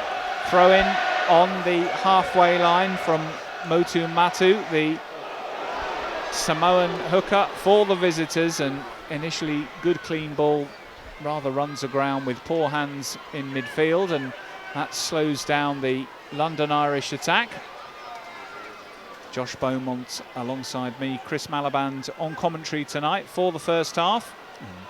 Ollie Lathrope will pick up commentary from me at the next break in play as Ben Meehan pumps that downfield. Simon Hammersley waits, thinks about his options. He was outside his 22, so no option to thump it into the stand. He elects to go long, and a bit of kick tennis begins. Tom Parton returns it with interest, and Hammersley this time inside his 22 looks to go up the touchline, but he can't find touch. And Irish can run it back again, and it's Ben Loader sprinting forward. Josh, I see what you mean. He really can shift, can't he? You can see him open his legs and he can really rifle. Here goes another man who can do the same. Marlon Yard in electric form at the moment as he recycles through Webber, and now Sale look to get a bit of an opportunity in broken play. Jean-Luc Duprier tries to force a way through, but Irish manage to get their defensive line back together again, and Will Cliff is sacked on the halfway line. The knock-on, though, is coming. It's going to be a Sale scrum. We'll get a further thought from Josh Beaumont, and then Ollie Lathrope will pick up commentary. Yeah, just a couple of near half breaks of Sale Sharks. Marlon Yard looking very sharp against that, almost poked his head through, and then the initial bit from Sale's very good. They're shifting the ball, but then just getting it caught up in a couple of breakdowns there. The unstructured play just needs a bit of work on, and some good defence, some defence there from London Irish just to stop the momentum. But yeah, it's fairly entertaining first 20 minutes of this game, and the crowd are just getting into this. As Josh said, 20 minutes into this game here at the AJ Bell Stadium. Sale Sharks 7, London Irish 0. Sale with the scrum just inside their own half, sort of towards us here in the AJ Bell stand as Will Cliff puts the ball in a relatively solid scrum, and Sale do start to get the push on. It's come down on this side close to us, but Sale have gone forward again and they have the advantage, but they'll look to use the ball as Rob Duprier looks for a long looping pass to Marlon Yard. That looked pretty forward from here, but was not given, and Sale keep the ball inside the London Irish half now, looking to recycle. It's John O'Ross out the back to Rob Duprier. He looks for the crossfield kick with the penalty advantage, and Denny Solomona takes it well. Is he taken high? Not quite, and he seems to lose the ball forward, but it's play on, and it has been given as a high shot. It looked relatively high from here. Oh no, it hasn't been given. We're going back for the scrum penalty there. So good work there at the scrummage. Rob Duprier looked for the crossfield kick to Solomona, and that's the right thing to do there, Josh, isn't it? Look to make that play when you've got the advantage. Yeah, especially when you've got someone like Denny Solomona on the wing there, who's very, very good in the air. But yeah, it's a shot to nothing almost. He knew they had the advantage, and as I say, the Sale Sharks scrum is just so dominant right now. It's they've all been on their own putting, and it'll be interesting when London Irish get the next feed into the scrum to see what happens there. It could be a pretty long 60 minutes there for the London Irish pack if they don't sort it out in that front row area. Sale with the line out, just outside the London Irish 22. Just a little update on our competition. 3 people chose Sam James as the first try scorer, so that will be announced at half time. Colin will do a random draw and we'll let you know who has won the tickets to next week's match. As the line out comes in again, and Bryn Evans takes it as he often does, but it's slightly sloppy, and Sale do keep the ball. It's Jean-Luc Duprier taking it into contact close to this right hand touchline, and Sale have kept the ball. It's a relatively sloppy ruck, but for now they keep possession. But London Irish are making this difficult, and Dan Duprier eventually picks up. He drives into the London Irish defenders. Relatively slow ball for the Sharks at the moment. There's Will Cliff at the back looking to get it out to Rob Webber. He drives well. Sale just outside the London Irish 22. It comes again to Oosthuizen. A big hit on him from Sean O'Brien, and Oosthuizen isn't able to go anywhere there. and is stopped in his tracks, but Sale keep the ball. This time it's John O'Ross. Some good defence from London Irish so far. The Sale carriers struggling to go forward, but the ball does come out to Hammersley. He breaks the initial tackle, but London Irish cover well, and he gets the offload out to Marlon Yard, who doesn't quite take it. And I think London Irish have turned this over. Some good work from there. They got off the line quickly in defence and managed to turn the ball over on that far side, and it's now Irish with the ball. Sale Sharks 7, London Irish 0 here at the AJ Bell. 25 minutes into this match. It's come out loose for Irish, but they do keep possession. They're inside their own 22 though, so you'll imagine they'll be looking for the clearance kick, and they set it up.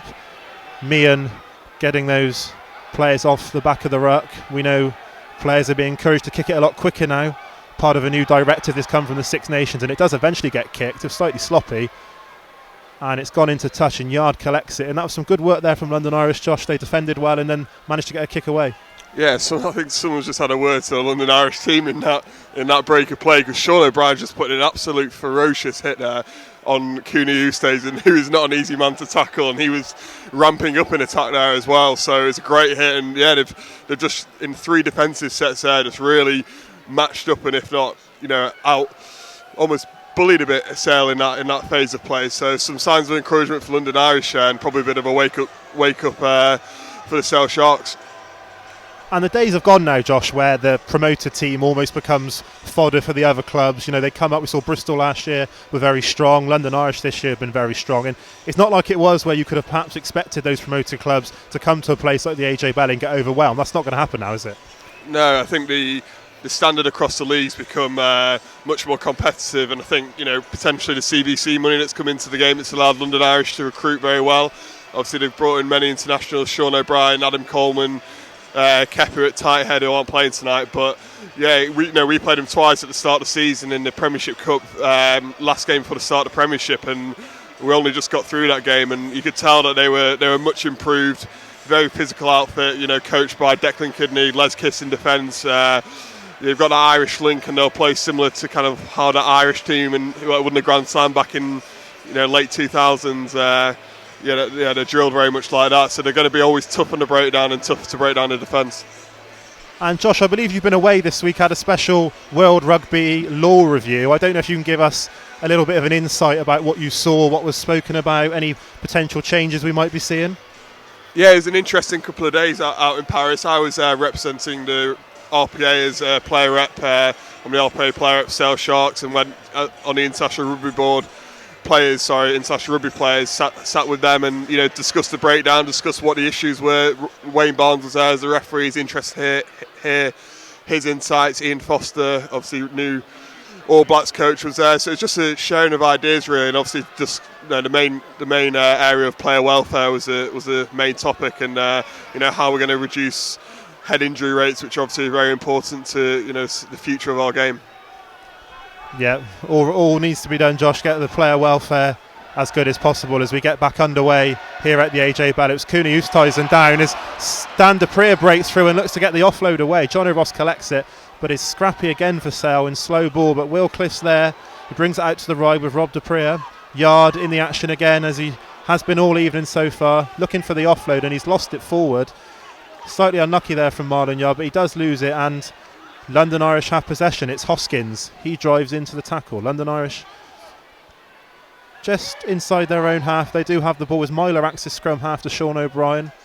He's been everywhere so far on his first appearance for Irish. But it's slow ball for Irish, as it often has been in this opening 25 minutes. And Meehan will look for the kick again. Those players hanging off the back of the ruck. As Meehan gives the box kick towards Simon Hammersley. And Hammersley takes a good catch and looks to break away with the ball, but he's tackled by Stephen Myler. Sale with the ball on their own 10-metre line. It's Rob de Preer, gives it to Sam James. He looks for the little kick through. There's a bit of space there, but a little bit too much on it. And London Irish gather possession, but the chase is a good one. And Sale disrupting that ruck, but London Irish keep the ball. Meehan directing his forwards. And here come those London Irish forwards. Sale doing well so far to slow it down. And it looks as if Meehan is preparing for another kick. London Irish obviously keen to get some territory in this first half. A first half in which they trail 7-0.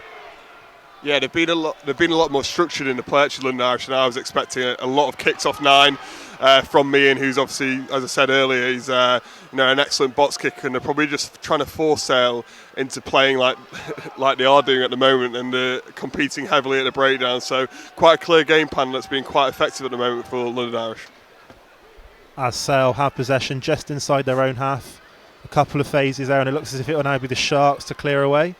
Will Cliff, often so good from these positions, as the chase is coming from Marlon Yarn. It's another good kick from Cliff, even if there isn't much distance on it. It's allowed to bounce, and Sale can try and get on this ball, and it breaks forward, and Ben Curry's breaking forward. He kicks the ball into the London Irish 22, and I think Curry's regathered the ball. A real chance here for Sale. It comes out to the right. Sam James looking for the dink over the top. And can Solomona gather this? He does, but what a big hit on Denny Solomona. Was that legal? I think it might have been, but Sale have the ball just shy of the London Irish line, but it's turned over.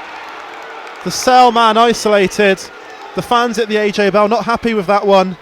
Josh, I'm not sure what you saw there, but did that look right to you? I think it might be a tackle that they might want to look back at. I think was it Hepatima, or Rona the 13, who came in and put in or maybe Motu the hooker actually. It was a bit of a shoulder charge there. Yeah, I think they're going to look at this again. It was no control in the tackle there, in my opinion. I've just seen it back on the TV now, and we'll get a close up here. Oh, maybe he does wrap his arms. I think it was just a heavy collision actually. So I think he'll be play on.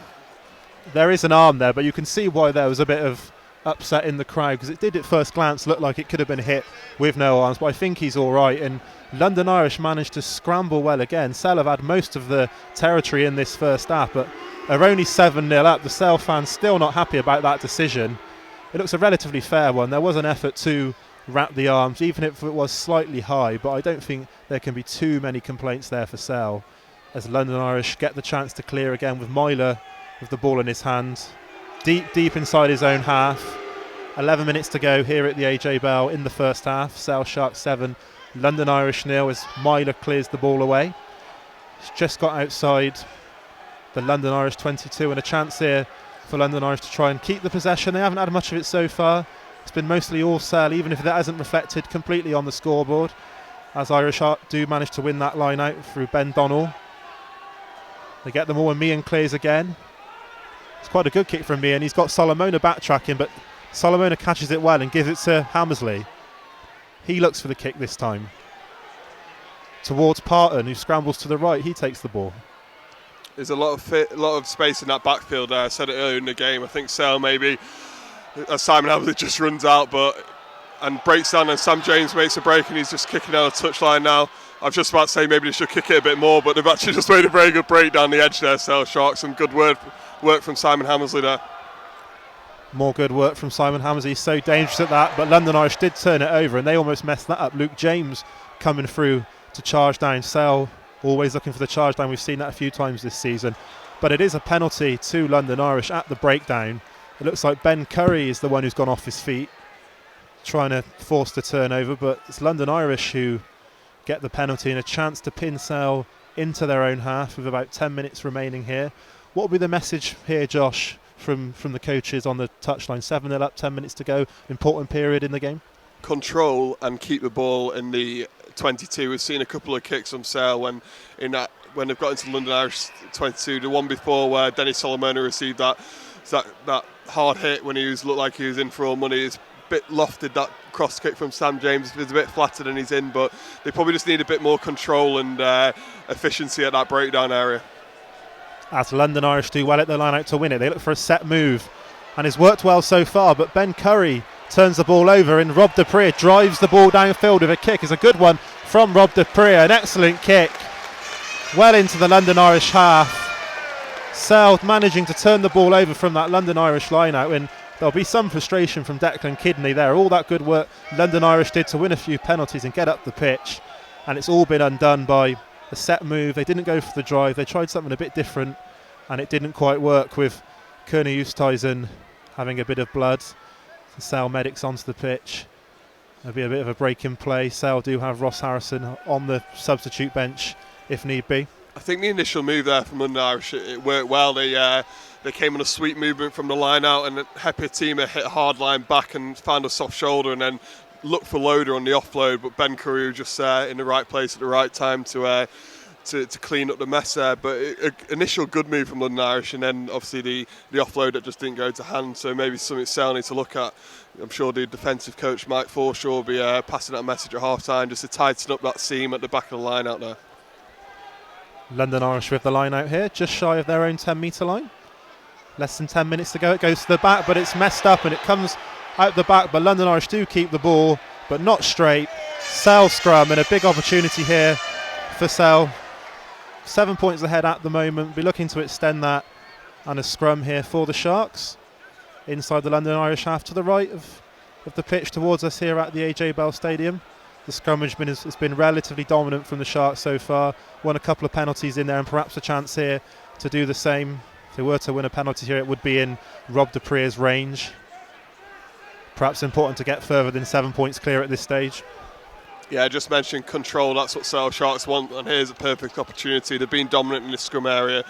They try and get a penalty, and if not advantage, where they can have a shot to nothing, have a play with the back. So just as the engagement makes, referee's not happy with it though. He calls it again, and London Irish just try and get a little nudge on there, probably to show the referee that it's not all one-way dominance from the Sharks. It's always a bit of interesting interplay between the front rows. It's the dark arts coming through there. I think that's what they call it. I know nothing about it, even though I've got my head quite close to where it's happening. It's a strange old place in there, so yeah, who knows? And I don't think the rest know what's going on most of the time, so that's why most packs just look to get on the front foot, so it makes an easy decision for the referee.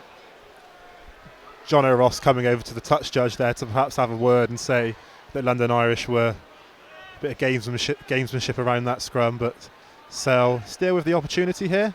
Will Cliff to put the ball into the scrum is an early hit from Sale, and they're penalised, and that's a massive win for London Irish to get from where they were, and they take the free kick quickly, and it's kicked into the Sale 22. Denny Solomona can't take it at his first attempt, but he does get it and clear the ball, and that's a big net gain from London Irish from a Sale scrum inside their own half. They've now got the line out just outside the Sale 22.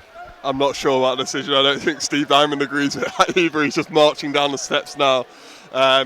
It didn't look like too much of an early engagement there, but obviously it happened on the referee's side. He's obviously not happy with what he's seen. Maybe London Irish have had a word with him, just say Sale maybe being illegal in that area, and it's worked for them because they've got a good attacking platform now just outside the Sale 22.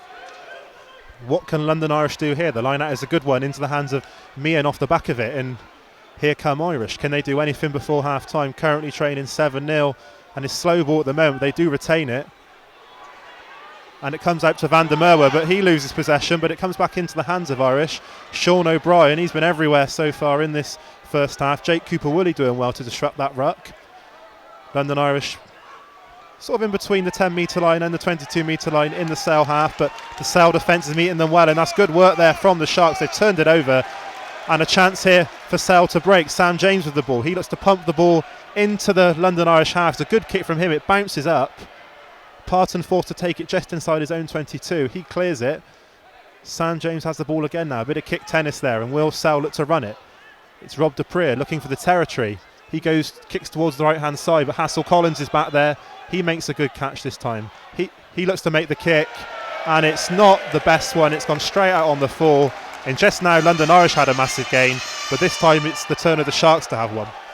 Yeah, Hassel Collins, we've spoken about how brilliant he is with ball in hand, but there just probably showing his probably maybe a perceived weakness that Sale have seen in that kicking game. They've put it a couple of times over Ben Loader's head, and now Hassel Collins, and that's what I say. I think they probably just need to show a bit of patience here, the Sharks, and maybe play that kicking game a bit more. They're getting quite a good gain out of it, and they've got a good attacking position now.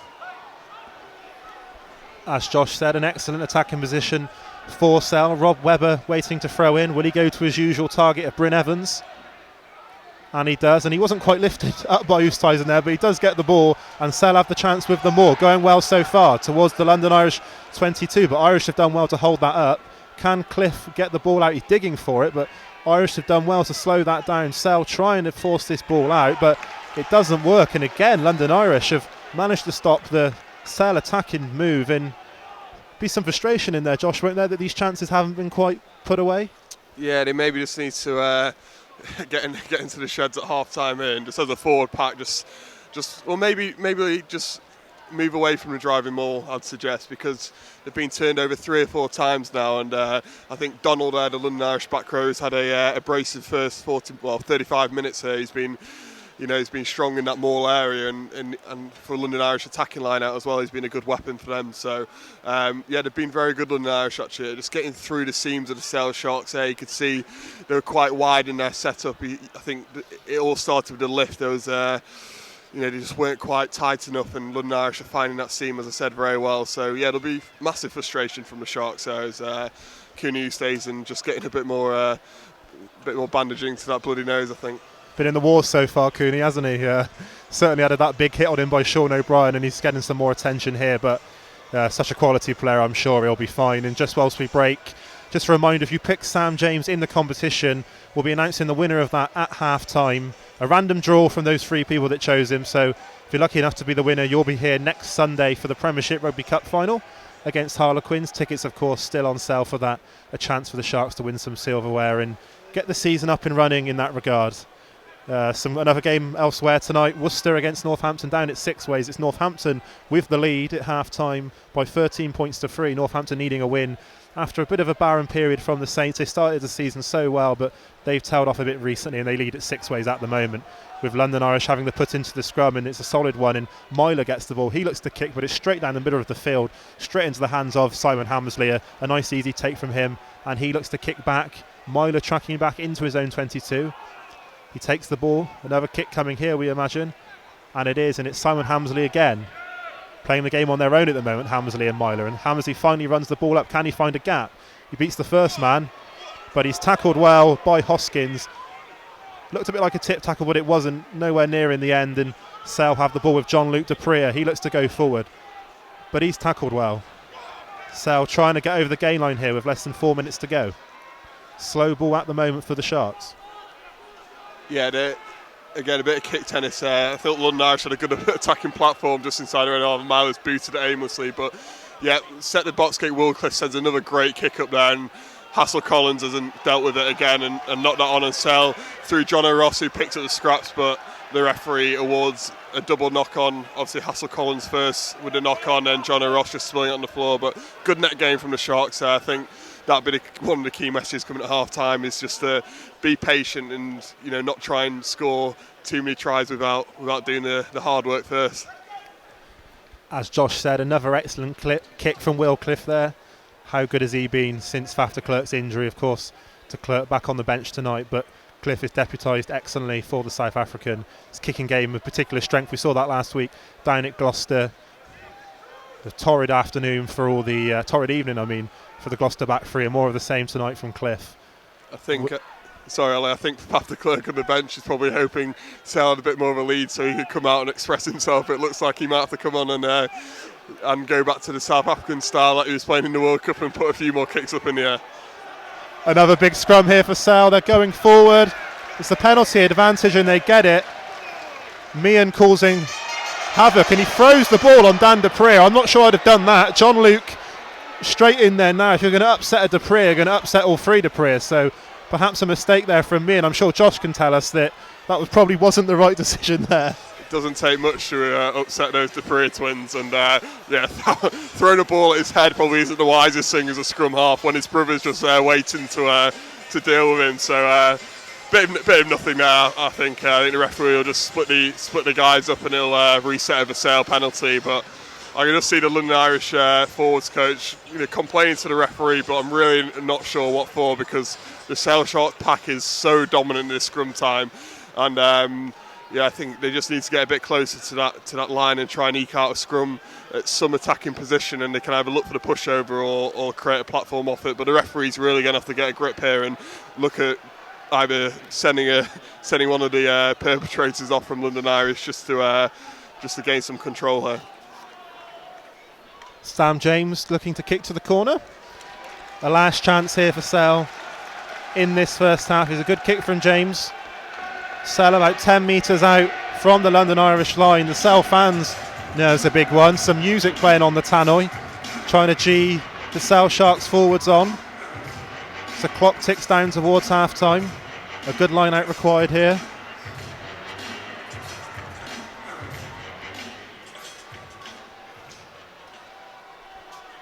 Rob Webber to throw in.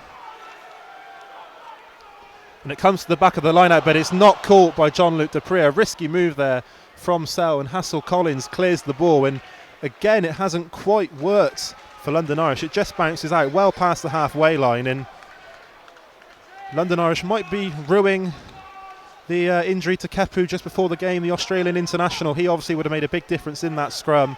Such a quality operator, and they've struggled with it so far, but they've managed to clear the ball there well again there. Sell not quite able to get their patterns going in the London Irish half, and it remains 7-0. A minute to go in this first half. Can Sell get the right line out right this time? Comes to Bryn Evans, the ever reliable Bryn Evans, and it's off the top to Will Cliff. Here's Rob Dupree, out to Sam James, to Simon Hammersley. Quick ball, he looks for Yard, but it's forward and it's gone into touch. Another example there of Sell not quite getting their processes right. It's the right idea from Hammersley. We know we can do things like that, but didn't quite work. Yeah, they just got a bit flat in the back line there, Simon Hammersley, Loader, I think, putting pressure on him, closing on him very quickly and just shoveled it forward and out. But, some golden opportunities from Sell, and they'll be disappointed with that. But, London Irish now on the attack just inside the Sell half. Whether they'll look to go for broke just before half time. Looks like they haven't. Loader's found it in the outside channel here, and Sell try and hold him up here. London Irish with the ball, they've got a penalty advantage here, so they will have an opportunity to get some points if they choose to go for the post. They look to play again, and Meehan looks to kick through. Now he's got that advantage, but it comes to nothing, and it'll be interesting to see what they go for here. We've had the 40 minutes of this first half. It'd be a very difficult kick if they went for the 3 points. So it'll be interesting to see what they go for, Josh. Yeah, just trying to see what the weighing up Myler looks like. He is going for the corner. Obviously, they'll get the ball. Attacking line out here, probably just a bit outside of Stephen Myler's range here, so probably a wise choice just to give it one last go as he really drills it into the Sale shot 22. A good kick from Myler there with a tight angle, and there's a line out here just bang on the 22, so they'll have the last attacking opportunity of this half and a good position. What can Irish do here? They have the ball. It doesn't feel like often they've been in the Sale half so far in this first period, but it's a good maul to start off. They've driven it well. They're up into the Sale 22 now. The Sharks trying to bring this to a halt, and they have done for now. The referee warns Ben Meehan that that's once, and it has come to a standstill. Sale have done well there after the initial drive from Irish, and what can they do? Hepatima with the initial burst, but tackled well by Sale. Here's Meehan, a short pass. London Irish retain possession inside the Sale 22 now. Can they do anything? And Meehan looks to snipe round the back, but it's broken through, and Sale have the ball, and Will Cliff breaks away. Can he beat the first man? It's Ben Curry. Sale now with the ball up to the halfway line. It's now the Sharks with the final opportunity. Rob Dupree, he makes the initial break, and here goes Rob Dupree. He's breaking through. He gives it to the right hand side to Luke James. What a try for Sale Sharks. They broke through at the end of that first half. London Irish had the ball, but Sale break away, and it's a try for Luke James. And Josh Beaumont, what an end to that first half. No, similar breakaway as obviously Sam James' intercept. I'm not sure what happened in the midfield. It just broke up. Another offload in Sales 22 by Hepatima. I think he tried to chuck it, just didn't go to hand, and Bryn Evans was there to pick up. Fed Will Cliff, who did it amazingly well to stay on his feet, find the offload to Ben Curry, who charged up to the halfway. Then Rob Dupree got the ball off Will Cliff again, and a show and go, and then just fed Luke James into the corner. So great support play from the Sharks there. There's not more than Luke James there in attack who could have finished off. So, a nice end to what I was about to say would have been a very frustrating half for the Sale Sharks there. A massive moment at the end of this first half, just as it looks as if London Irish could bring the game level. Sale Sharks have gone back down the other end and extended their lead, and a chance here for Rob Dupree to kick this is a tough one. The right hand touchline on his wrong side, but what a great addition this would be if Sale could get these points on the scoreboard just before half time. Bit of quiet around the AJ Bell. Rob Dupree is kicking off the tee, has been excellent in recent weeks. Can he add another conversion here? And he looks to add it, and it looks a good one, and it's just short from Rob Dupree, but it was a good effort from the fly half. And Sale, after that late try, now leading by 12 points to nil against London Irish. An interesting first half, Josh. yeah, rather frenetic at times, I'd say, from both teams. Both teams looked most comfortable when they were just box kicking off 9 and getting a good chase in, and putting the back three of each team's under pressure. And yeah, I'd say 2 breakaway trials. Sale probably deservedly in front. London Irish didn't really reach Sale's attacking 22 many times on 1 or 2 occasions, and Sale probably just had the advantage, and will be very happy just to score at a crucial moment. That could just kill the momentum off for London Irish that they were showing and take a bit of heart out of them maybe. Absolutely, Josh. So it's half-time here at the AJ Bell Stadium. Sale Sharks 12, London Irish 0. Back to Colin. Thank you, Chris. Thank you, Ollie. Thank you, Josh. We will catch up with you shortly. Who have we got here? Hello, everybody. How are we doing? You okay? How's it going? You all right? How are we doing? Come on. Where are you from? Where are you from? Telford! Telford in the house. Telford in the house. How are we doing? All right? They're all coming past me here. So what's the score? 12-0 at half-time. It's not a bad start. There's a lot to work on at half-time. I'm sure Dimes is going to be chatting to the guys a little bit about what he wants to see in the second half. They're going to be playing that way in the second half. I'm pretty certain there'll be more tries to come. If you guessed the first try scorer, we will tell you after the second half. We're not going to tell you now. We're going to wait till the second half. But as always, at these points of the game, we're going to go and chat to a few fans. So let's just wait for these guys to come past us any second now. Brilliant stuff. Okay, let's go and chat to a few people. In fact, if we just take a little look over here, we've got some old boys here. So what's a Shark? Always a Shark, as we always say.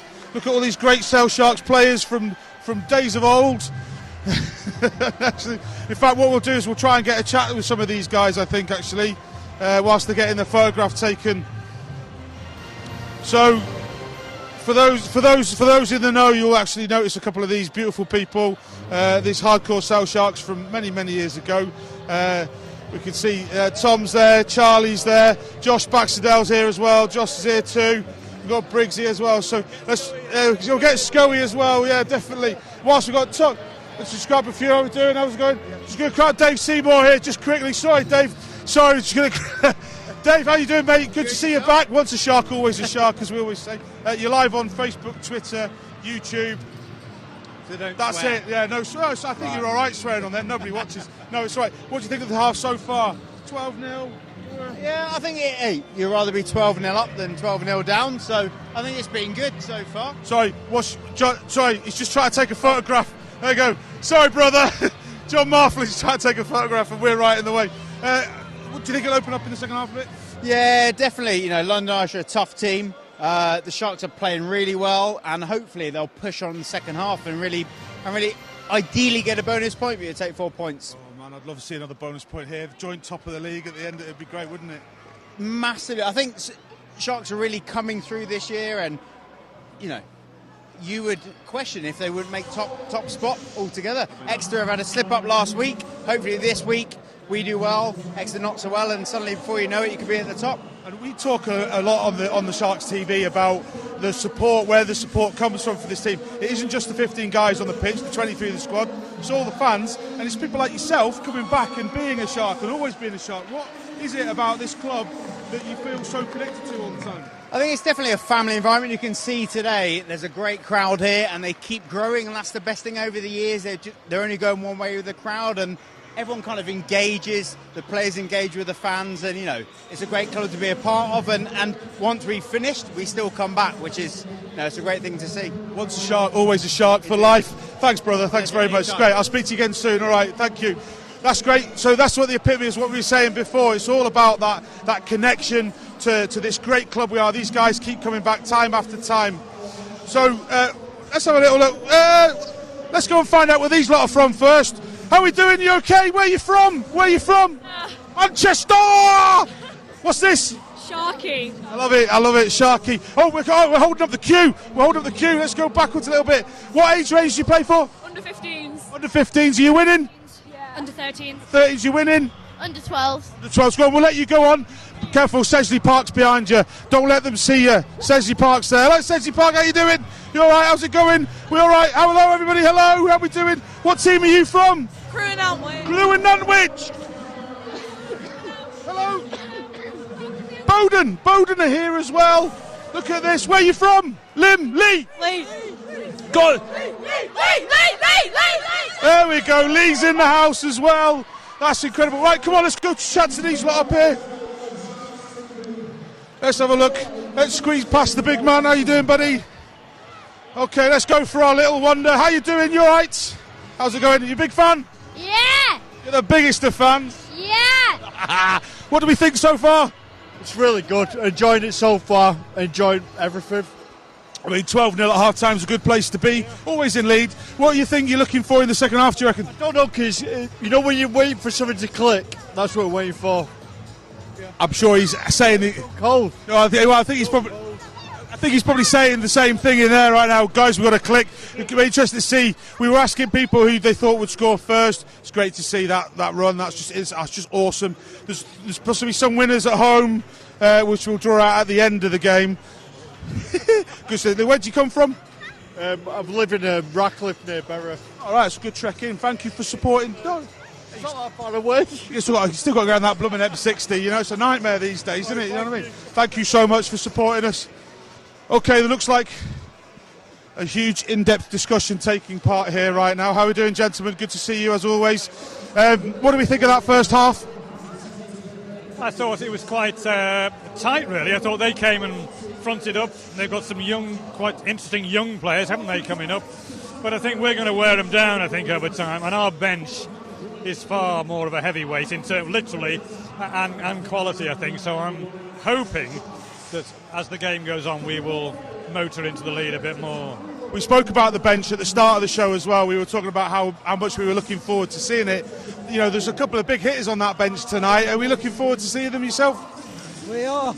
Actually, I'm agreeing with the game. It's my very first rugby game. Oh, this is brilliant. What do you think so far then? Absolutely brilliant, yeah. Have you come down with this fella here? I have indeed. I'm a football man, really, but it's... Everton season ticket holder, but we'll move on from that. All right. I've always been interested in rugby, but this is my very first live rugby game. Brilliant. So what did you have to do to get him down? What did you say to him? I'll buy you a pint or something, or was it? I have 2 season tickets, and my girlfriend can't come to some of the games, so I just said to him in church, as it happens, do you fancy coming along one night? And he did. So are we going to see more of you then? Are you going to come down to a few more? I think I will, yeah. Yeah, it's very good. Oh, that's brilliant. I really appreciate that. That's good. I'm glad you're enjoying it. Glad we're winning. Because if we were losing, I don't know, maybe we'd have a different opinion. But no, thank you very much. It's really great to see you. Thank you. What will we watch this on? Facebook, YouTube and Twitter. Yes. And also the commentaries on there as well. So don't forget, we do live commentary with Ollie Lathrop, Chris Malaband and Josh Bowman, because he's laid up a little bit, is doing the commentary as well. So you can listen to the commentary on those social media channels. Good stuff. Keep an eye out for it. Okay, here we go. Let's talk to the lads. How are we doing? You guys are all right? Everybody well? Everybody's focused in, looking at the half-time bits and pieces. Let's take a little walk down here a little bit. Chris is there as well. Think we're probably there. I'll tell you what we'll do. Let's go and talk to the Gallagher brothers as always. Just have a little look and a little chat and stuff like that about these lovely companies that sponsor the rugby in the country. Over to you, VT.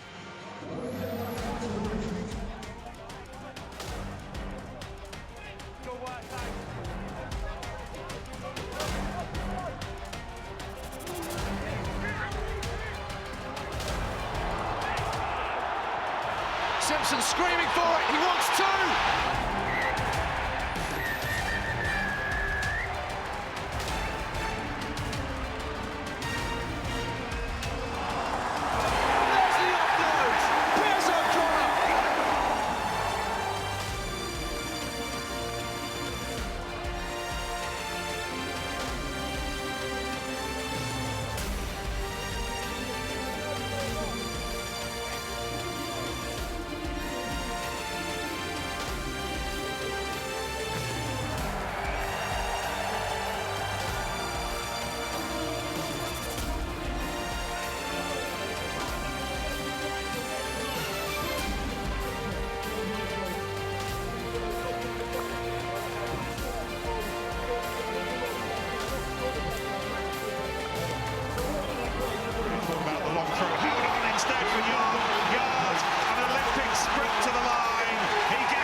the outside, but he's been caught.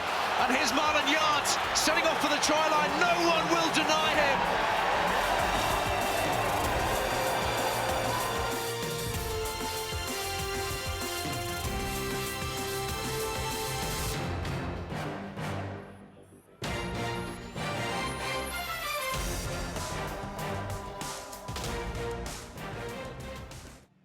Okay, big shout out there to the people that support rugby in the country. I'm joined by George Abraham. Thank you.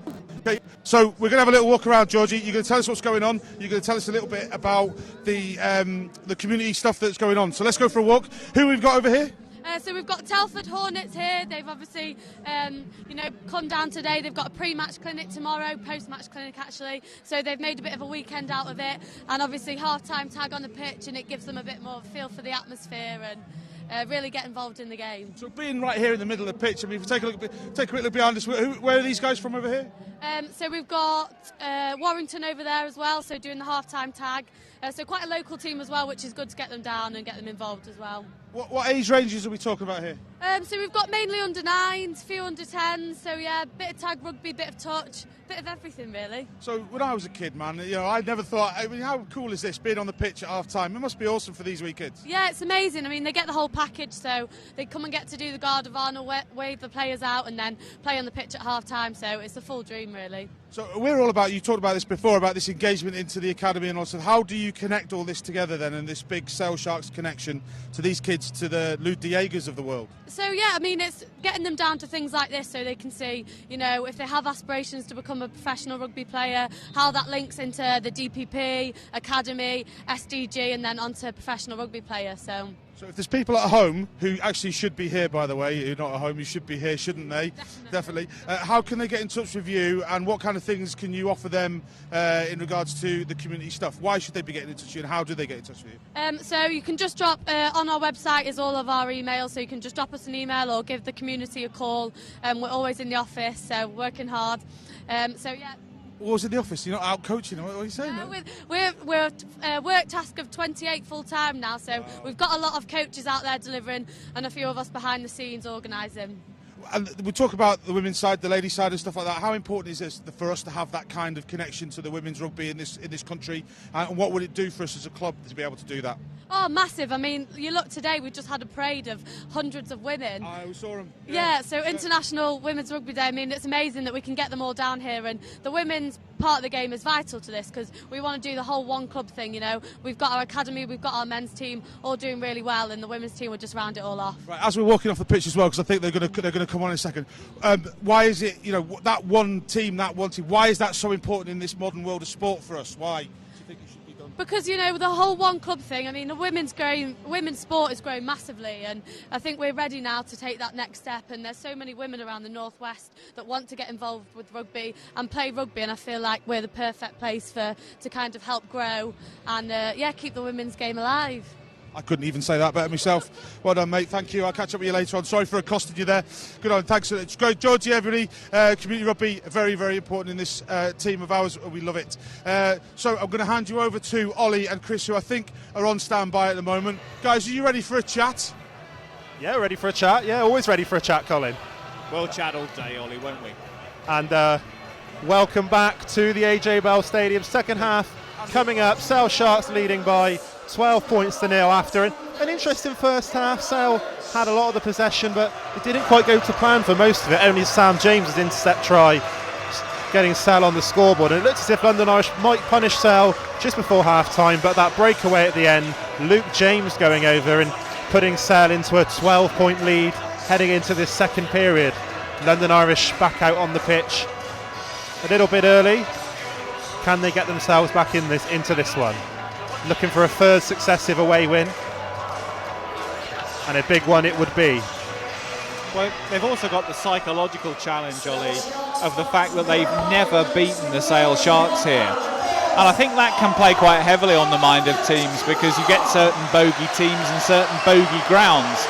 And in that first half, whilst London Irish have defended doggedly and been difficult to break down, and as you say, it took until the last minute for Sale to score a second try, we haven't seen anything really of Irish as an attacking force. So I'm sure Declan Kidney has tried to give them some messages at half-time to think about how they can start trying to hurt Sale. And the first 10 minutes, I think, are going to be really important of this half. If Sale can score again and potentially to score a converted try, 19-0's a long way back for the visitors. But if Irish can get on the board next, well, they're still within good range. So this is far from done for Sale, but at half-time they are looking much the stronger. As we get underway in this second half, Stephen Myler kicking off for London Irish into the hands of Bryn Evans, who takes it well and sets up the maul just outside of the Sale 22. Sale consolidating possession, but London Irish have caused a bit of trouble there, but Sale do have the ball, and Will Cliff setting up some players off the back of the ruck looking for the kick. We'll give you a rundown of the teams in a moment as Cliff clears the ball. It's a good one from Cliff, but it's just stayed in, and Solomona's chasing it. It looks like it might have been a knock-on from London Irish, and it'll be a Sale line-out. A good kick there from Will Cliff. He's so good at those box kicks. We've seen that over the last couple of months or so. Always causing trouble for the opposition back three, and Sale have the line-out on halfway. Rob Webber, the man to throw in. He's part of a front row with Kearney Oosthuizen and Jake Cooper-Woolley at props. Bryn Evans and John-Luc Dupree in the second row. John O'Ross, Ben Curry and Dan Dupree in the back row. Will Cliff at scrum half. Rob Dupree at fly half. Luke James and Sam James in the centre. Marlon Yard, Denny Solomon on the wing, and Simon Hammersley at fullback, as that line-out doesn't quite go to plan for Sale, and London Irish have the ball just inside the Sale half. Rona driving the ball up, and Irish come again through Sean O'Brien. He's played well so far, and London Irish keep the ball. Comes out to Myler. Hassel Collins looking to snipe, and he makes a decent job of it, but Oosthuizen's there to stop him in his tracks, and London Irish build again. It comes back to Myler, who looks for the kick. He's looking for a bit of territory towards this right-hand touchline, but it's straight into the hands of Simon Hammersley, and he has the chance to kick this time. It's a good one from Hammersley, just shy of the London Irish 22, and it comes back to Hammersley again. Going for the kick again now is the fullback. Loader this time takes it for London Irish inside his own 22. He looks to the touchline that time, and he's found it. A decent kick from Loader and a decent bit of gain from London Irish there, and we'll give you a rundown of the London Irish team, as it looks like Jake Cooper-Woolley has gone off at half-time for Sale, so Will Griff John on, and we'll give you a rundown of that London Irish team now. Harry Elrington, Motu Matu, the hooker, and Ollie Haskins at tight head in the second row. Franco van der Merwe, Steve Maffey. In the back row, Sean O'Brien, Ben Donnell and Albert Tuisu.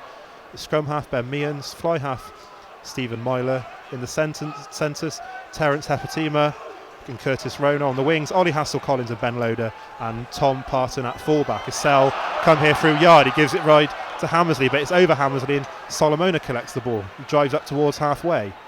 Sale still have possession just inside the London Irish half. 3 minutes into this second half is Will Griff John has his first carry. A decent one from the prop.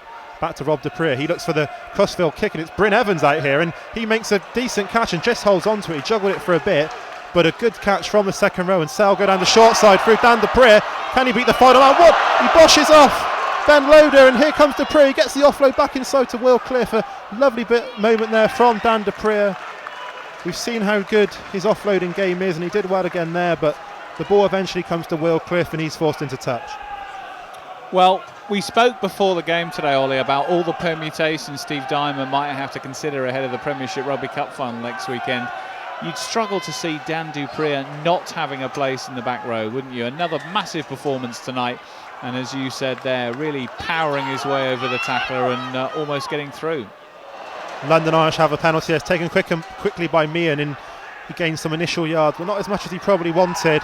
And London Irish a knock on. Meehan looking to play the ball quickly, and it hasn't quite worked out. And Sale get the turnover. A scrum to Sale, just in between the 10-metre line and the 22-metre line in the London Irish half, and a chance here for Sale to build something early in this second period. Keep your messages coming into the commentary team tonight through Facebook or Twitter or YouTube. Rochelle Louise has been in touch, and she says, shout out to my son Harry, who is there again tonight for his 9th birthday with 3 of his friends and his dad. Hope you're having a great 9th birthday, Harry, and hope you'll have a Sale victory to cheer at the end of the night. So enjoy the evening. And Matthew Miles has written to say that his son played alongside Luke James. So there's a good claim to fame for Matthew's son, Luke James, of course, who scored the second Sale try tonight just on the cusp of half-time. That early spring sunshine is now gone. A bit of rain around the AJ Bell, as we've seen quite a lot over the last few months in the winter, and it might be a case of a bit more kicking, a bit more territory from the Sharks in the second half as London Irish prepare to make a substitution. Will it come before this scrum? It does. It looks like that's Ollie Hoskins coming off, of course promoted into the team in the first place in place of Kobe Kepu, and he'll come off now. And Lovejoy Chawatama coming on the tight head. Wasn't originally in the 23 tonight, but got promoted to the bench with Sikope Kepu's late withdrawal. And it's been a torrid night, really, hasn't it, for Ollie Hoskins. He's really struggled there. Experienced prop who played for the Australian under-20s earlier in his career, but the Irish scrum, Ollie, has really been creaking for much of the game. And perhaps not surprising that Declan Kidney doesn't wait too long in this second half before trying to bulk up his scrummage. And here comes that scrum, and London Irish finally get a bit of go forward in the scrummage, but Sale do turn it back, and it's come up in the air then. A big aggressive scrum from Irish there. For the first time this evening, we've actually seen them go forward a little bit in the scrum, and they don't get any reward from it, and there's a reset. Well, Lovejoy Chawatama getting some thumps on the butt there from Sean O'Brien, acknowledging the efforts of the replacement tight head there in that scrum. And as you say, Ollie, the first time tonight really we've seen Irish putting a bit of a squeeze on the tight, and we'll have a reset. Let's see if they can back that up now, or whether Sale can get the ascendancy again from the next scrum. So this reset scrum coming now. The rain really coming down here at the AJ Bell. Might change the complexion about how both teams want to play in this second half. And the initial hit is strong from Sale, and it's a stable scrum. Sale looked to get the drive on, but it's not going anywhere, and Cliff is forced to get the ball out. Here's Rob Dupree giving it to Yard. Can he break the first tackle? He gives it to Hammersley. But good defence there from London Irish, holds Hammersley up. Sale retain possession. Dan Dupree looking to drive forward again. He always seems to get over the game line, and here's John Luke. He gets past the first line. He gives the offload to Marlon Yard. A lovely moment there from John Luke Dupree, and Sailor up into the London Irish 22. Quick ball required, and they get it through Will Cliff. It comes out to this left-hand side. Sam James, Bryn Evans, Luke James outside, and Bryn Evans going forward. And he's held up 5 metres out from the London Irish line. And here comes Sale again. It's sloppy though, but it does come out to Dan Dupree. Good work from the South African number 8. Will Cliff now again. Gives it to Rob Dupree. Out the back to Luke James. There's a gap there for James. He can't quite break it, but Sale getting ever closer to the line. Nothing coming from that. It looks like it will be coming back for a Sale penalty over on this near side. Not quite sure what it's for at the moment. Looking like offside, so Sale with the penalty. Well, a good attack again from Sale, and Bryn Evans, having scored tries in the last 2 games, almost looked good for 3 in a row. Rob Dupree has decided he's going to kick this, and I think, Ollie, your point about the weather is probably a big determining factor here, because it's not going to be the kind of conditions for the next 40 minutes that we're going to see lots of expansive handling moves and flowing rugby, you wouldn't think, because the rain is coming in fairly persistently now. Can see it clearly against the lights, and with 12 points already to the good, this is a straightforward kick for Dupree to take the margin up to 3 scores at 15 points to 0, assuming he lands this. And I think it'll be now down to good game management, Ollie. This is an experienced Sale side, and with the likes of Diaga and de Klerk to throw on, and this should be about Sale now trying to grip this game and just see it through. So here comes that kick from Rob Dupree. As Chris said, a relatively simple one. As London Irish bring on another substitute, it's Blair Cowan coming on for London Irish. It looks like that's Sean O'Brien coming off on his first appearance since that horrid injury suffered at the back end of last season. A good performance from him on his London Irish debut. He'll prove to be a good signing from Iris. I am absolutely sure of it. But for now, his night is over as Stephen Myler looks to kick off, and he does so. And it's another decent kick from him, and Luke James collects it just outside the Sale 22. Sale setting up here as the rain, as we've said, continues to come down. That changes things a little bit. And Will Cliff again setting up for the box kick, as he has done so often tonight. A bit longer that one, not quite giving the Sale chasers much to go at, but London Irish do keep the ball when Myler kicks back towards Luke James again. A good take from James, one of Sale's try scorers so far, and he goes into tackle. Will Cliff. That's John O'Ross carrying now. Up onto their own 10-metre line. Slow ball at the moment for Sale as they look to build the phases.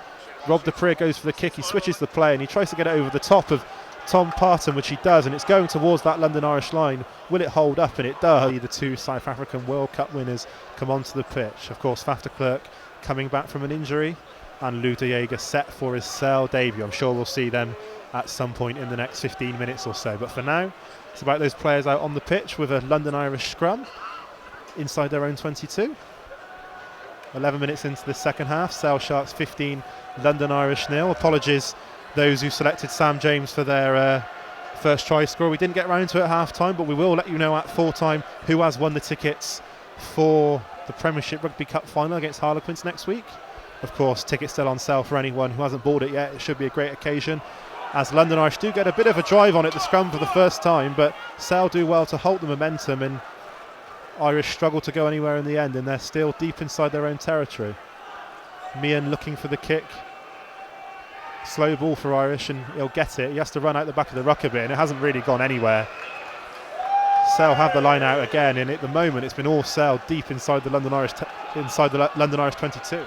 I don't think it'll be long, Ollie, before Nick Phipps gets a run out for Irish. I would have thought Declan Kidney will take the view that the rhythm of this game is just not giving his side any sort of platform, and giving another scrum half a run out may well be one approach he takes, just to try and get some kind of momentum in and around the contact area as Ross Harrison replaces Cooney Oosthuizen. So Steve Diamond just looking to add fresh legs as we get to the last 30 minutes. One of the most popular times as Oosthuizen comes off. It's quite bloodied tonight, Cooney Oosthuizen. He's taken a bit of damage for the cause, but at the moment it's a cause looking good for Sale, as they have yet more good field position even, and possession through Rob Webber's throw at this line out.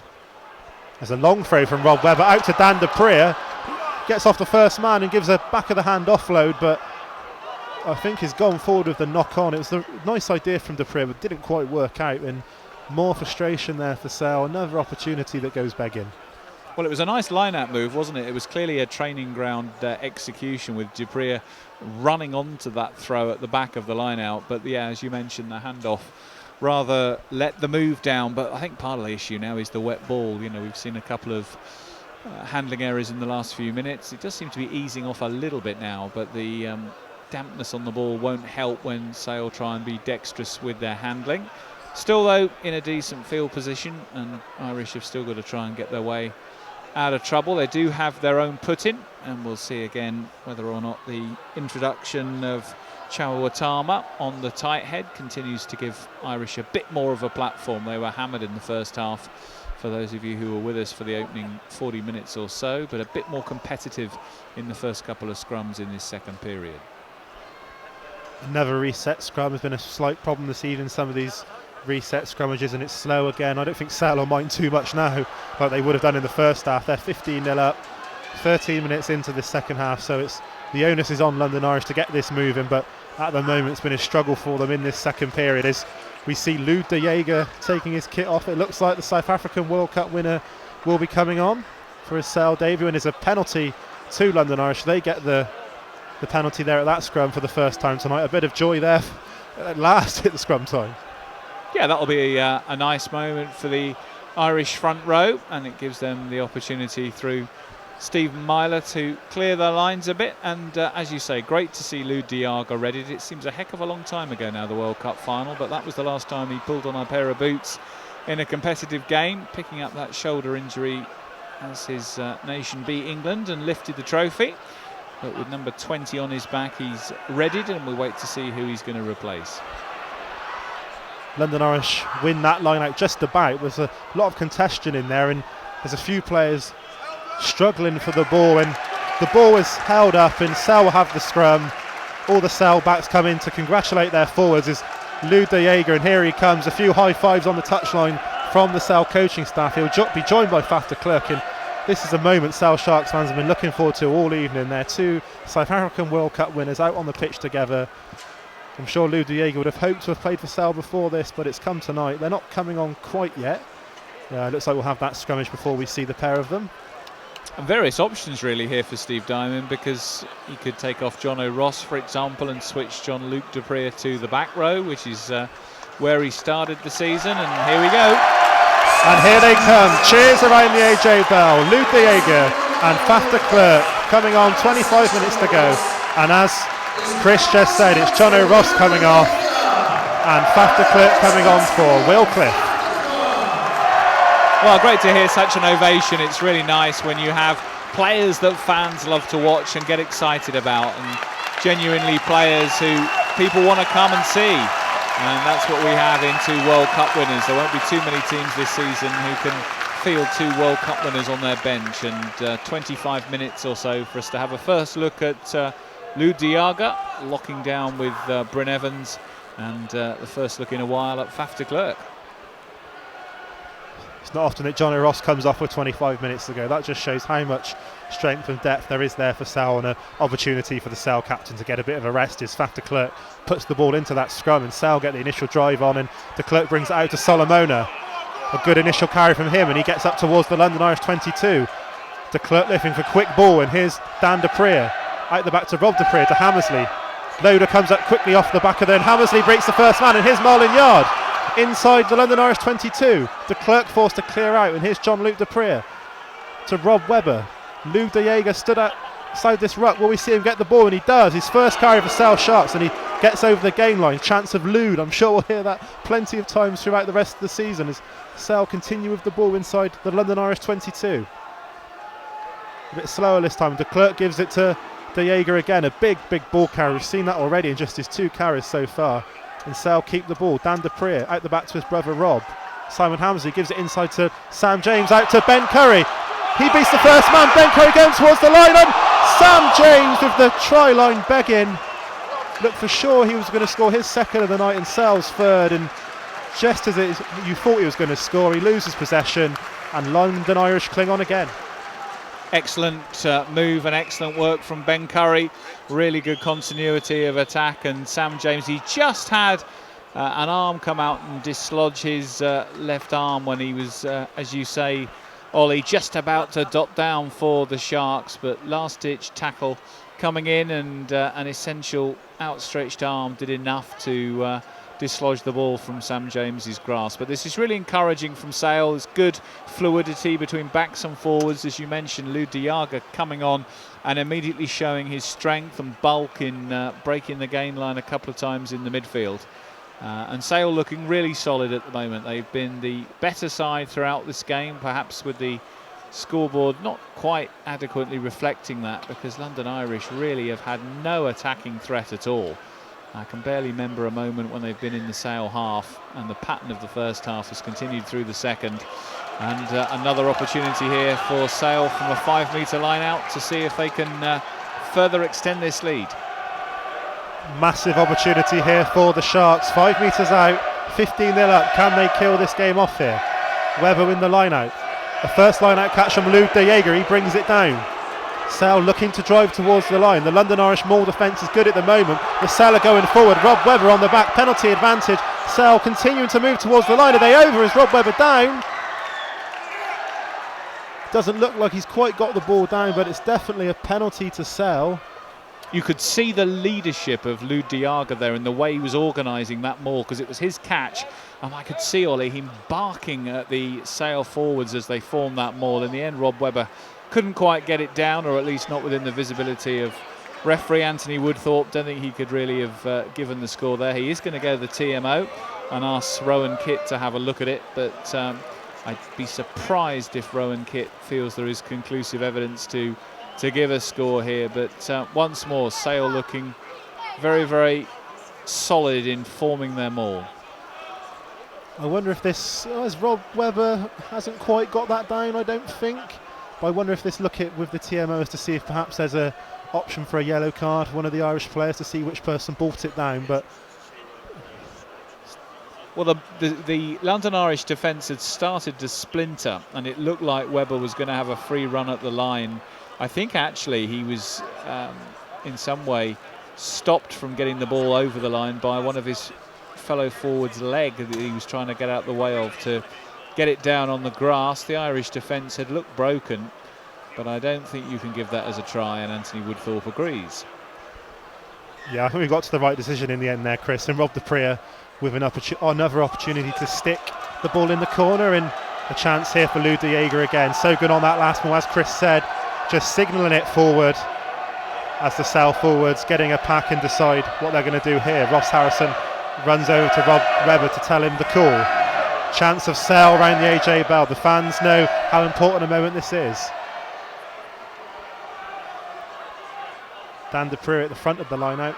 Lou de Jager and Bryn Evans just behind him as potential jumpers, and it goes to the back to Bryn Evans, the line out general of this team. And Sale have not quite got the initial drive on, and London Irish have done well then, but here come the Sharks starting to move forward. Can they add that crucial third try? Still going forward as Sale, and they've been brought to floor. Is another penalty advantage. I would be surprised if we didn't see a yellow card here, and we will. Another penalty to Sale, a yellow card. We're going to see who that is now as they get up off the floor. I don't think the Irish can have too many complaints. I think it's and Sale Harry, really turning Elrington. the screw now. Yeah, I think it's Harry Elrington who's got the yellow there, the loose head prop, and you feel this is just a matter of time really. Sale are battering away at the Irish line. Irish are having to try and keep them out using methods beyond their legalities, and down to 14 now with Elrington's yellow cards. You'd think it was just a question of when Sale eventually breached the dam, but at this point in time Sale in total control of this match, Ollie. Sale go for a scrum from that line out, and it looks like Will Goodrick-Clark will have to come on, obviously with that scrum, so London Irish are forced into a change to make sure they can put out a front row for this scrum as Goodrick-Clark comes on now, and Sale really pushing for this third try. I mean, the old maxim in rugby, Ollie, of course, is always forwards decide who wins matches and backs by how many points. And I think what we've seen tonight is Sale have just had a much stronger pack that have suffocated London Irish of any ball.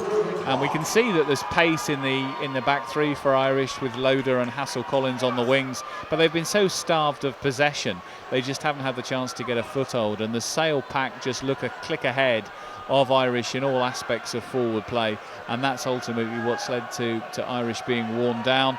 15 points down, and potentially here you'd think another 7 could well be likely. Sale got the initial drive and it's come to floor, and it's another reset scrum. Sale with another opportunity here, and as you said, Chris, there's so much attacking depth in this Sale team, but it has been the forwards tonight that have really dominated. Kearney Oosthuizen and Jake Cooper-Woolley to start with, but the replacement props have come on and continued that dominance, and they'll be looking for a pushover try here, especially with London Irish down to 14 men. Well, Ross Harrison and Will Griff-John themselves as interchange players, but great options to have off the bench. And again, it just shows once more the depth that Sale can now offer in most positions. So it's another solid performance. Sale haven't really moved into fourth gear tonight, let alone fifth. They've still got time to do so, but they're in a very strong position. And here comes Sale out the back, and Rob de Pree looked to give the ball to Marlon Yard. Both of them were stood directly behind that scrum, and just as he was looking to make that offload, Loader came out and hit Rob de Pree. He's been winded from that, and London Irish have turned it over, and it looks as if again they're going to escape. It feels like they've done that a lot of times in this game, and they'll get the chance to clear the ball, and it's a nice idea from Sale, and it hasn't quite worked, and Meehan will get the opportunity to clear this away.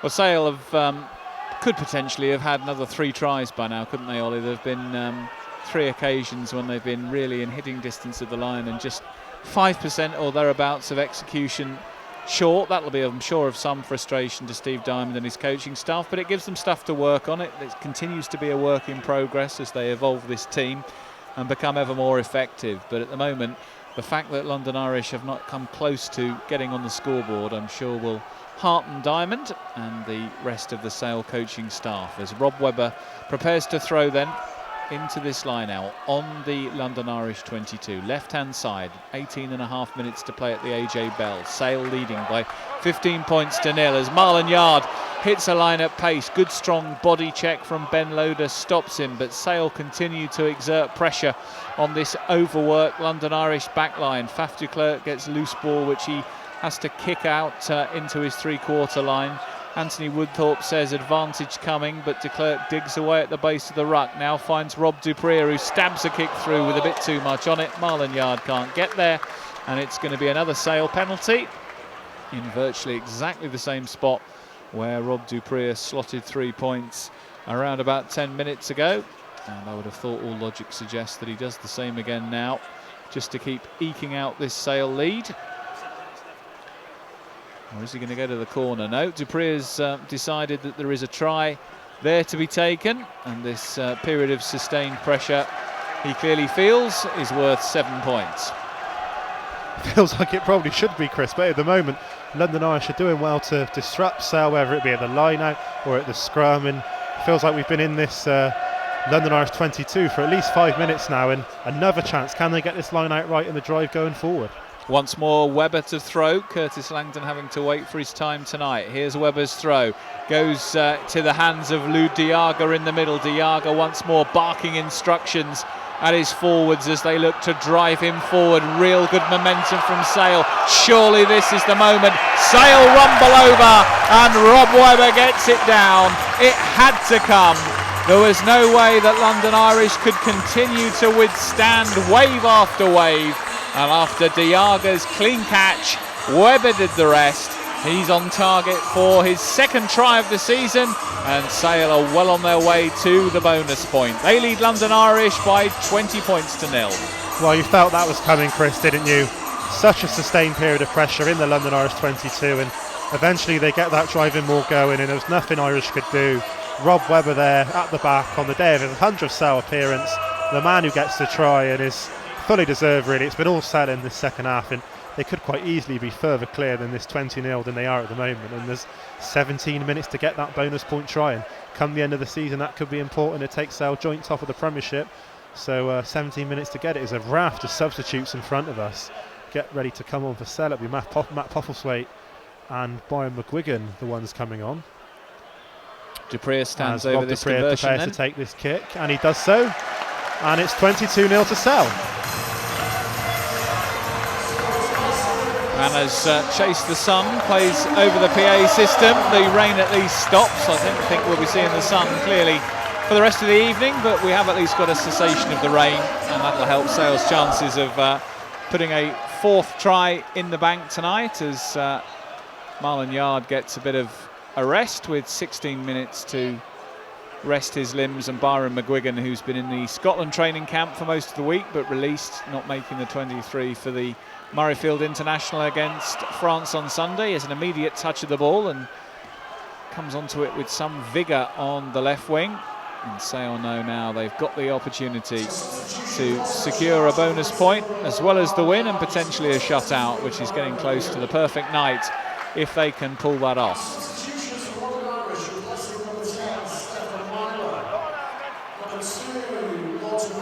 Lots of changes for London Irish as they change at 10, 2 and 5.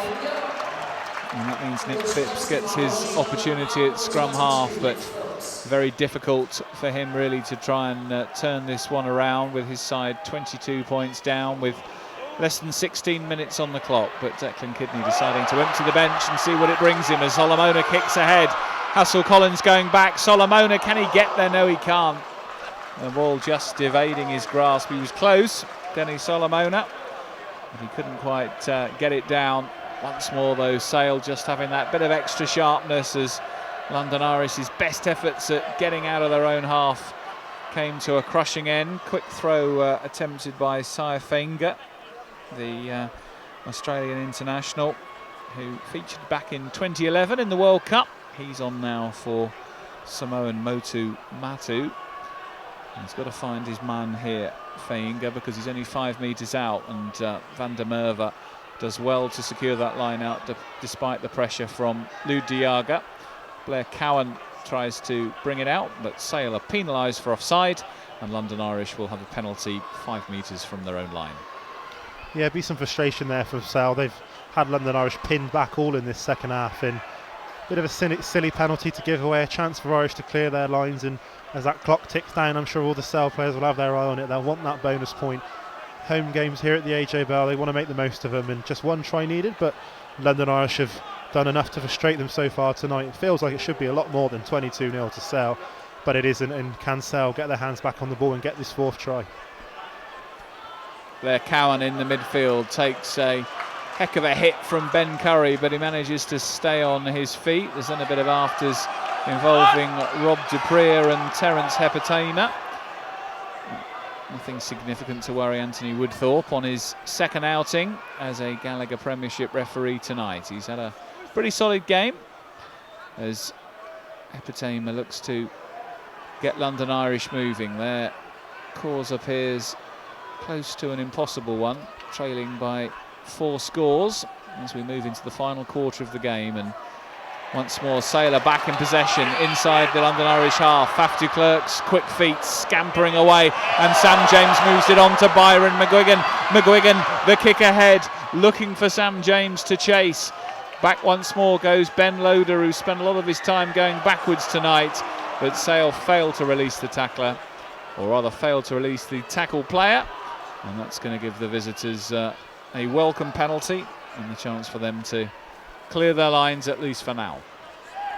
It was good work down this side from Sale there. As Sam James, who gave it to McGuigan, some lovely quick hands, and McGuigan looked to chip over the top, and London Irish did cover well, but again a bit of frustration there for Sale. They had an opportunity, and London Irish have done enough to keep them out, and they've got the line on halfway now. As Sale look to try and steal it, Bryn Evans almost gets his hands on the ball, but London Irish do have it just shy of the halfway line.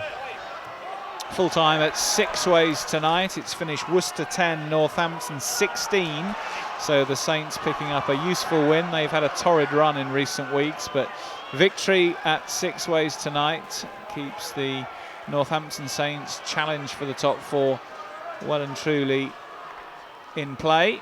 Lots of rugby still to be played, of course, and lots of teams will still fancy their chances of making one of the top 4 spots, but Steve Diamond's men are going to be looking down joint top tonight if they can score one more try and see this game out. They've got 12 minutes to try and score it. Here is de Klerk looking to set things moving, and he finds Jean-Luc Dupree, and Jean-Luc Dupree is in acres of space. He comes inside to Faf de Klerk. De Klerk finds Hammersley. Hammersley just short. Excellent move between Jean-Luc Dupree, Faf de Klerk and Simon Hammersley. It looked for all money, but that was going to be the Sale try to secure the bonus point, but Hammersley couldn't quite finish and then held on too long when he was tackled on the floor. And once more, London Irish survive, and it remains Sale 22, London Irish 0. Well, big moment there for Sale, Chris. You thought de Klerk was in. I thought he was going to score, but London Irish covered well, and they tackled Simon Hammersley just short of the line, but Solomona to Sam James, and here it is. Finally get that bonus point try. It broke down for Irish. Second walk-in of the night from Sam James. He profited in the first half from a mistake from Stephen Myler, and this time after Denny Solomona's quick hands, Sam James runs it in again. His 4th try of the season, Sale's 4th try of the night. The bonus point comes. It's Sale Sharks 27, London Irish 0. It's funny, Chris, isn't it? Sale have had so much pressure and not managed to convert much of it. 3 of their 4 tries have come from London Irish mistakes. It's been one of those kind of games. You know, Sale have had all the dominance, all the territory, haven't scored for much of it, but then they feed off 3 London Irish mistakes. That's the kind of game it's been. And another one there, and Sam James profits this time. A big night for the James brothers in the centres. 3 of Sale's 4 tries for them tonight, and Sale have that crucial bonus point, and they're going to go ahead by 29 points to 0 after Rob Dupree kicks that in. Lots of happy faces here at the AJ Bell. It looks like we will finally see Matt Postlethwaite come on. Well, Steve Diamond said in his interview in midweek, looking ahead to this match, that the benefit of the James brothers is a huge one to his club, and the fact that both get overlooked internationally, at least for now, really assist what he's trying to do here. And the fact that he has access to them on an ongoing basis gives him real options, as Rob Webber, Bryn Evans and Rob Dupree all take a break. Steve Diamond says, we've got the win, we've got the bonus point, I can give the key men a rest. And on comes Curtis Langdon at hooker, Tom Curtis at number 10, and finally Matt Postlethwaite, who will come into the second row and pack down alongside Lou Diaga, from whom you'd think he'd learn a lot, the young Sale Sharks Academy graduate, who's getting some good experience this season and forcing his way really past James Phillips in the pecking order. Phillips unavailable tonight due to family commitments, and Postlethwaite picking up a bit more game time. Big opportunity here for these young Sale players, Curtis Landon, Tom Curtis, Matt Postlethwaite. A chance to play with the likes of Faf de Klerk and Lou Diego. As you said, Chris, they'll learn so much, and this is the time to give them that game time. Sale heading for a bonus point win as Langdon gets his first line out right. Diaga wins that line out, and de Klerk sets the back line moving. Sale sense there's more points difference to be had here. They won't want to make a mistake though. They'll want to keep the London Irish 0 on the scoreboard right to the end, and they win a penalty on the 10-metre line, bang in front. I'm sure they will not elect to kick for goal here. The opportunity to kick to the corner, I'm sure, will be taken by man of the moment, Sam James, who might fancy his chances of a hat-trick tonight. Got 2 out of 3 already, and left-footed James kicks to the corner into the Printerland stand to take Sale back over for another line-out. I'd love to see, Ollie, one of the pitch maps that you can see that show where the game has taken place, because I honestly cannot remember London Irish being in the Sale 22 in the entire game. I think once, Chris. I remember once London Irish in that first half, just before half-time, but other than that, it's been absolutely nothing for London Irish as they get that line-out wrong to Sale. But as you said, it's been all Sale, and it's amazing, really, they're not further ahead than they are, and it's almost amazing how the tries have been scored. It hasn't even been through that territory, it's been through London Irish mistakes. It's just been a really interesting night, but Steve Diamond will be happy, John O'Ross will be happy, and this is all great preparation for next week's final against Harlequins. Massive hit by Lou Diaga on London Irish substitute Matt Rogerson in his in-goal area leads to another 5-metre scrum, and Diaga has looked really strong since he's come on. He's looked completely solid in the line-out, organiser of them all, and a great tackle there on Matt Rogerson. And Sale have just looked on a different level tonight, really, to London Irish. The scoreboard might seem relatively modest, as Ollie was mentioning. Perhaps a score in the 40s maybe might have been a bit more of a reflection of what we've seen. It might yet be that way if Sale can get over the whitewash a couple of times in the last 8 minutes. They've certainly got a great field position here, 5 metres out from the London Irish line. Just a reminder, if you are one of our listeners who guessed, or maybe selected, intuitively analysed, there we go, that Sam James was going to be the first try scorer of the night, we will do our draw at full time and inform you of who has won the 2 tickets to the Premiership Rugby Cup final next Sunday here against Harlequins, and what the process is to claim. So that will follow at full time, and we'll get you those details.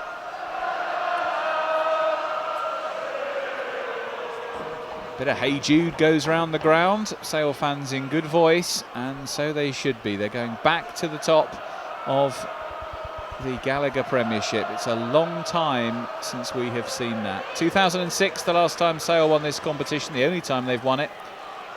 Could this be another year of triumph, as in goes Denny Solomona right into the corner. He manages to get that down. Faf de Klerk released him.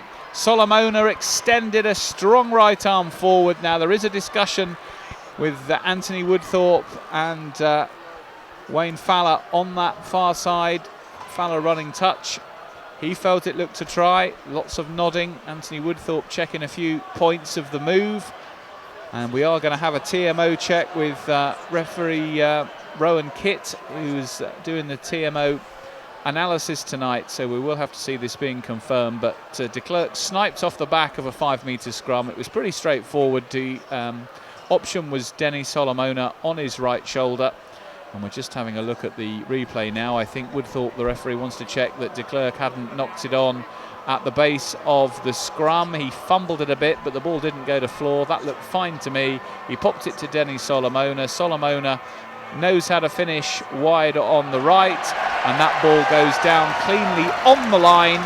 And I think this will be confirmed as another Sale try. Very skillfully executed by Denny Solomona, despite the best efforts of Ollie Hassel-Collins, who's had a torrid evening really, doing a lot of defending and having no chance to impose himself on this. So we wait for confirmation, but it looks, Ollie Lathrop, to me like this is another 5 points for Sale. I think you're right, Chris. Solomona's got that down. We see that quite a lot from Denny Solomona. He's so good at those one-handed finishes. I remember down in the right-hand corner of the pitch against Gloucester on the final day of last season, he did something even more spectacular than that. But another great finish from Denny Solomona, and a fifth for Sale, and a chance here for Tom Curtis to get on the scoreboard. A tough conversion for him out on the right-hand side with 6 minutes remaining. Well, wingers can score all sorts of different tries, long runs from distance, tries as part of moves, but the ability of a winger in a small, confined space with a tackler right on top of him to finish off in a situation like that and not fumble or be pushed into touch is a real attribute. And Denny Solomona absolutely delivering. Here comes Curtis then, very difficult conversion attempt. Didn't look a bad try, but he's pulled it across the front of the sticks. And so Tom Curtis not able to get onto the scoreboard, but Denny Solomona dots down for the 5th time this season. In the week in which Sale said farewell to Chris Ashton, Denny Solomona showing that he's got a more than capable right winger here, Steve Diamond, who can continue to pepper the whitewash. Solomona on target tonight to back up 2 tries from Sam James, 1 from Luke James and 1 from Rob Webber. A thoroughly convincing Sale Sharks performance. They're off again here with Sam James. That didn't get a hand as James looked to keep alive a breakout from the lively Byron McGuigan, who's looked like he's had a point to prove since he's been on for 5 minutes or so. Less than 5 minutes to play. Sale fancy 40 points tonight. They got 34 already as Ben Curry gets the ball in midfield but knocks that on. Sale perhaps just slightly overplaying in their desire to add to their tally as Irish cough up possession. Anthony Woodthorpe will go back to the first defence and it'll be a scrum pretty much on halfway. Irish put in. Ollie. I think Steve Diamond more than anything, Chris, will be happy with that defensive effort. 0 points against Sale today. Obviously the 34 was great, but those defensive work, Sale renowned for being one of the best defensive teams in the league. We saw that against Leicester a few weeks ago, who came here and only scored 3 points. So that's the kind of thing you want to see, especially in these, when it gets to those important games. Keeping a team to limited points is going to be important, and Sale have done that again tonight. A 0 on the scoreboard, and they want to keep that going heading into the final 4 minutes. 4 minutes to go then here at the AJ Bell. If you're just joining us on Sharks Live, Chris Malaband and Ollie Lathrop with you. Josh Beaumont joined us for the first half today. And what we've witnessed, if you're just connecting through YouTube, Twitter or Facebook, is a thoroughly professional Sale Sharks performance, which is going to yield them a maximum 5-point haul and take them joint top of the Gallagher Premiership table. Exeter in action tomorrow in a Southwest derby at Sandy Park at home to Bath.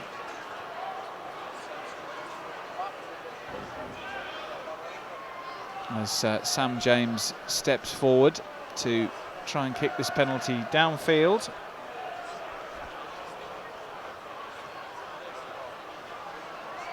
And James kicks to the corner, another decent intervention. He's had an excellent night, Sam James, so often underrated, so often under the radar, so reliable, both with ball in hand or ball on foot.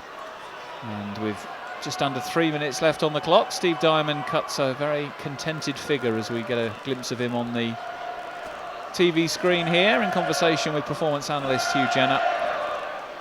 Close to the perfect performance, you'd think, to shut out a very competitive Premiership team and to rack up a bonus point win. As Diaga once more seals possession. Sale form that wedge of them all. Curtis Langdon at the back releases Faf de Klerk. He's looking left and right, the South African, and he finds Luke James in midfield. James is brought down by a combination of Hassel-Collins and Blair Cowan Once more, de Klerk looks left and right, goes right this time.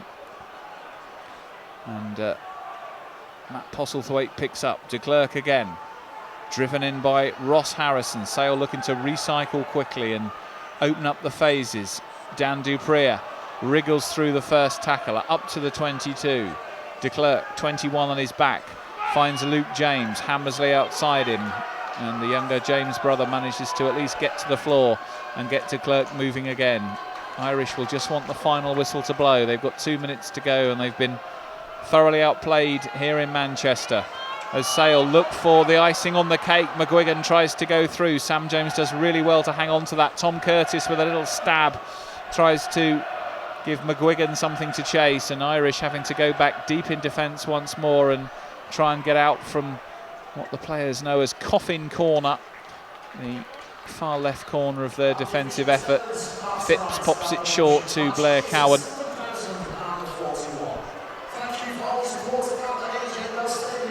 Crowd of just over 7,000 here at the AJ Bell. You might have heard PA announcer Alan Neild making that announcement as Phipps goes back to Meehan.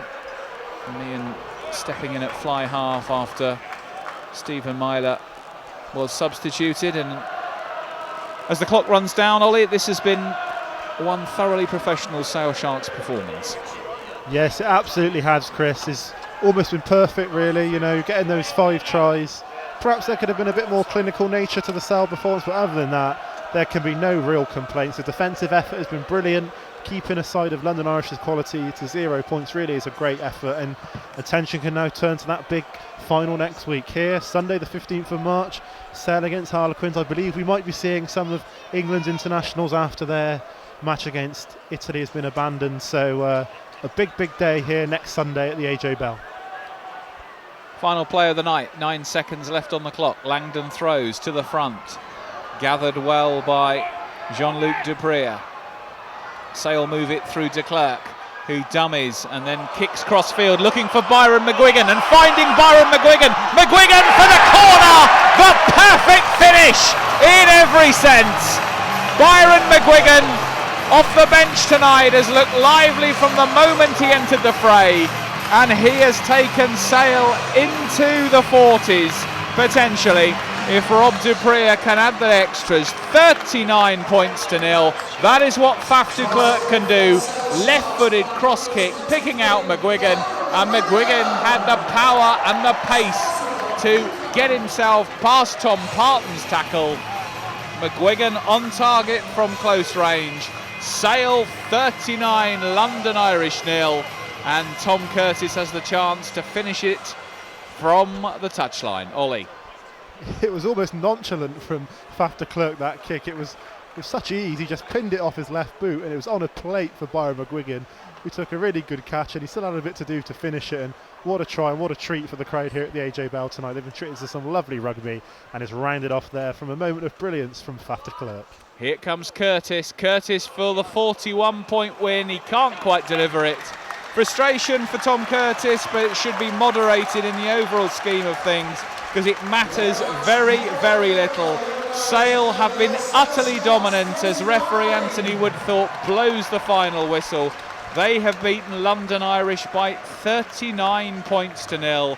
They've picked up a bonus point in so doing. They have shut out a team who have picked up victories in recent weeks at Northampton and Harlequins. Well, Declan Kidney's men never had a sniff tonight. Diaga makes his debut, de Klerk makes the difference. Ollie Lathrope, Sale looking imperious. Very, very imperious, Chris. That was another impressive performance for Sale. The defensive work was unbelievable. The attacking work was good as well. And it's just a great night here at the AJ Bell. As you said, over 7,000 people here, and they've seen a great Sharks performance. That's 3 on the bounce for Sale now. They're really starting to develop into some side, and the chance for silverware next week now. And what a great occasion that could be for Sale, looking for that first trophy since 2006. And if they perform like they did tonight, then they've got every chance of doing so. Well, Sale can have a really good rip at that final next week. They're going to go into it at worst in second place in the Gallagher Premiership table. They're at home in front of their own fans. They are the team in form at the moment. They're the team that I don't think anyone's going to want to face, whether that's Paul Guston and Harlequins or anyone else. Quins, of course, are Sale's next opponents in the Gallagher Premiership the following week after the Premiership Rugby Cup final. And there's going to be some tricky decisions for Steve Diamond and his coaching staff to make looking ahead to next Sunday. So many options in so many places. And Ollie, having Lou Diaga and Faf de Klerk, it's almost like two new signings, isn't it? It's been so long since de Klerk has played back in December, and obviously Diaga, it's his first outing in a Sale shirt, and perfect moment really when you've got a team in form playing with confidence to then just add a heap more quality. Well, absolutely, Chris. You know, this Sale team has been so good, and you've just added maybe the best scrum half in the world to that team, and you know, arguably one of the best second rows in the world to this team. So, you know, oppositions have got to be worried about this. This Sale team is already developing, and you think as well, you've got someone like Tom Curry to come back, Mark Wilson.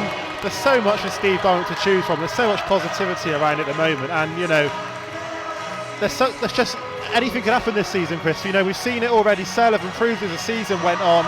We said at the start of the season when things weren't always going to plan, this Sale team would be better in the second half of the season. We're seeing it now. The players are out on the pitch having a bit of huddle. They're very happy, and why shouldn't they be? And they have got 9 days now to prepare for that big final. I'm sure attentions have already turned to that massive game. Well, Sale are playing with confidence. They've got strength and depth. They've got plenty of options. They've still got the likes of AJ McGinty and Josh Beaumont to come back into the squad, although we think unfortunately Josh is unlikely to feature again this season. But McGinty might be an option too in the coming weeks. But for now, Sale have got plenty already. They've got players across the park who can change games. Let's go pitch side now to get some post-match reaction to that excellent Sale Sharks victory with Colin McKevitt.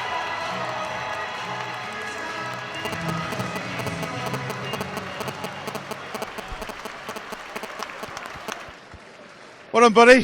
Thank you. Congratulations. That must feel great to score those 2 tries, mate. Yeah, it's nice to be on the end of some. Now and again, I always check over my shoulder as soon as I get clean through, just in case someone's going to catch me. But now it's nice for Denny to give me that one very selflessly at the end to make it 2. So we had a competition going on about who would go over the whitewash first, and lots of fans have put onto Twitter and Facebook, and they said it was you. So there's a competition to draw in a minute, mate. I don't know why, but yeah, thank you for backing me, I guess.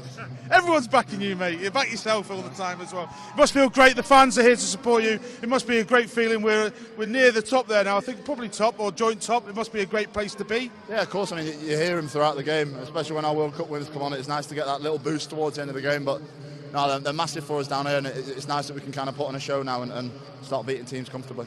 It's great. Let's get you to draw this competition. So there was a lot of people on Facebook and Twitter, and somebody's going to win 2 tickets to the Prem Final Cup next week, and the winner is... I thought it was 2 then. Ewan Sterling. Congratulations, Ewan. Congratulations, Ewan. Congratulations, you as well, mate. That's right. Congrats. I'll see you soon, mate. All right, that's great. Let's go talk to some. Let's go talk to a few people over here. Let's go and have a chat with them. How you doing, mate? So let's go find somebody who. Let's go talk to you. Let's talk to you. Do you enjoy that?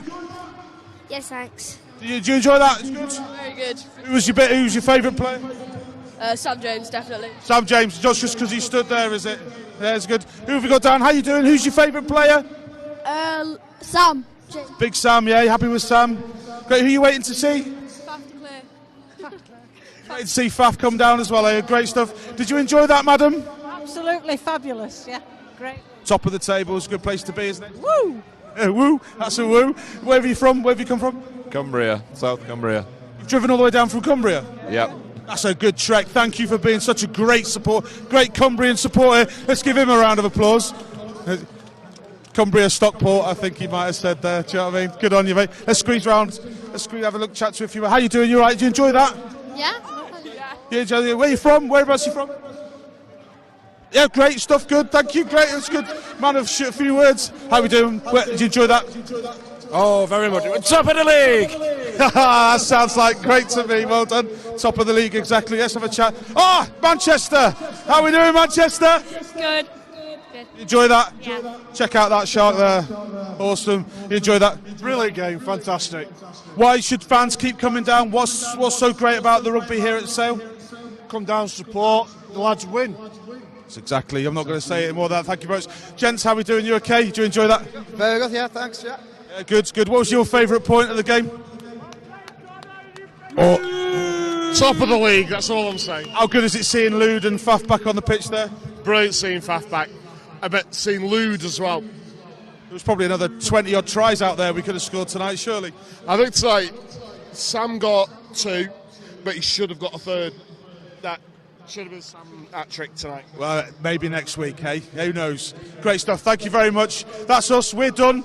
You come and keep the comments going in the comments above, below, wherever they are. Congratulations to everybody that chose Sam James as the one to go over the whitewash first. We'll see you again for the Premiership Cup final here at home on Sunday the 15th of March. Get your tickets!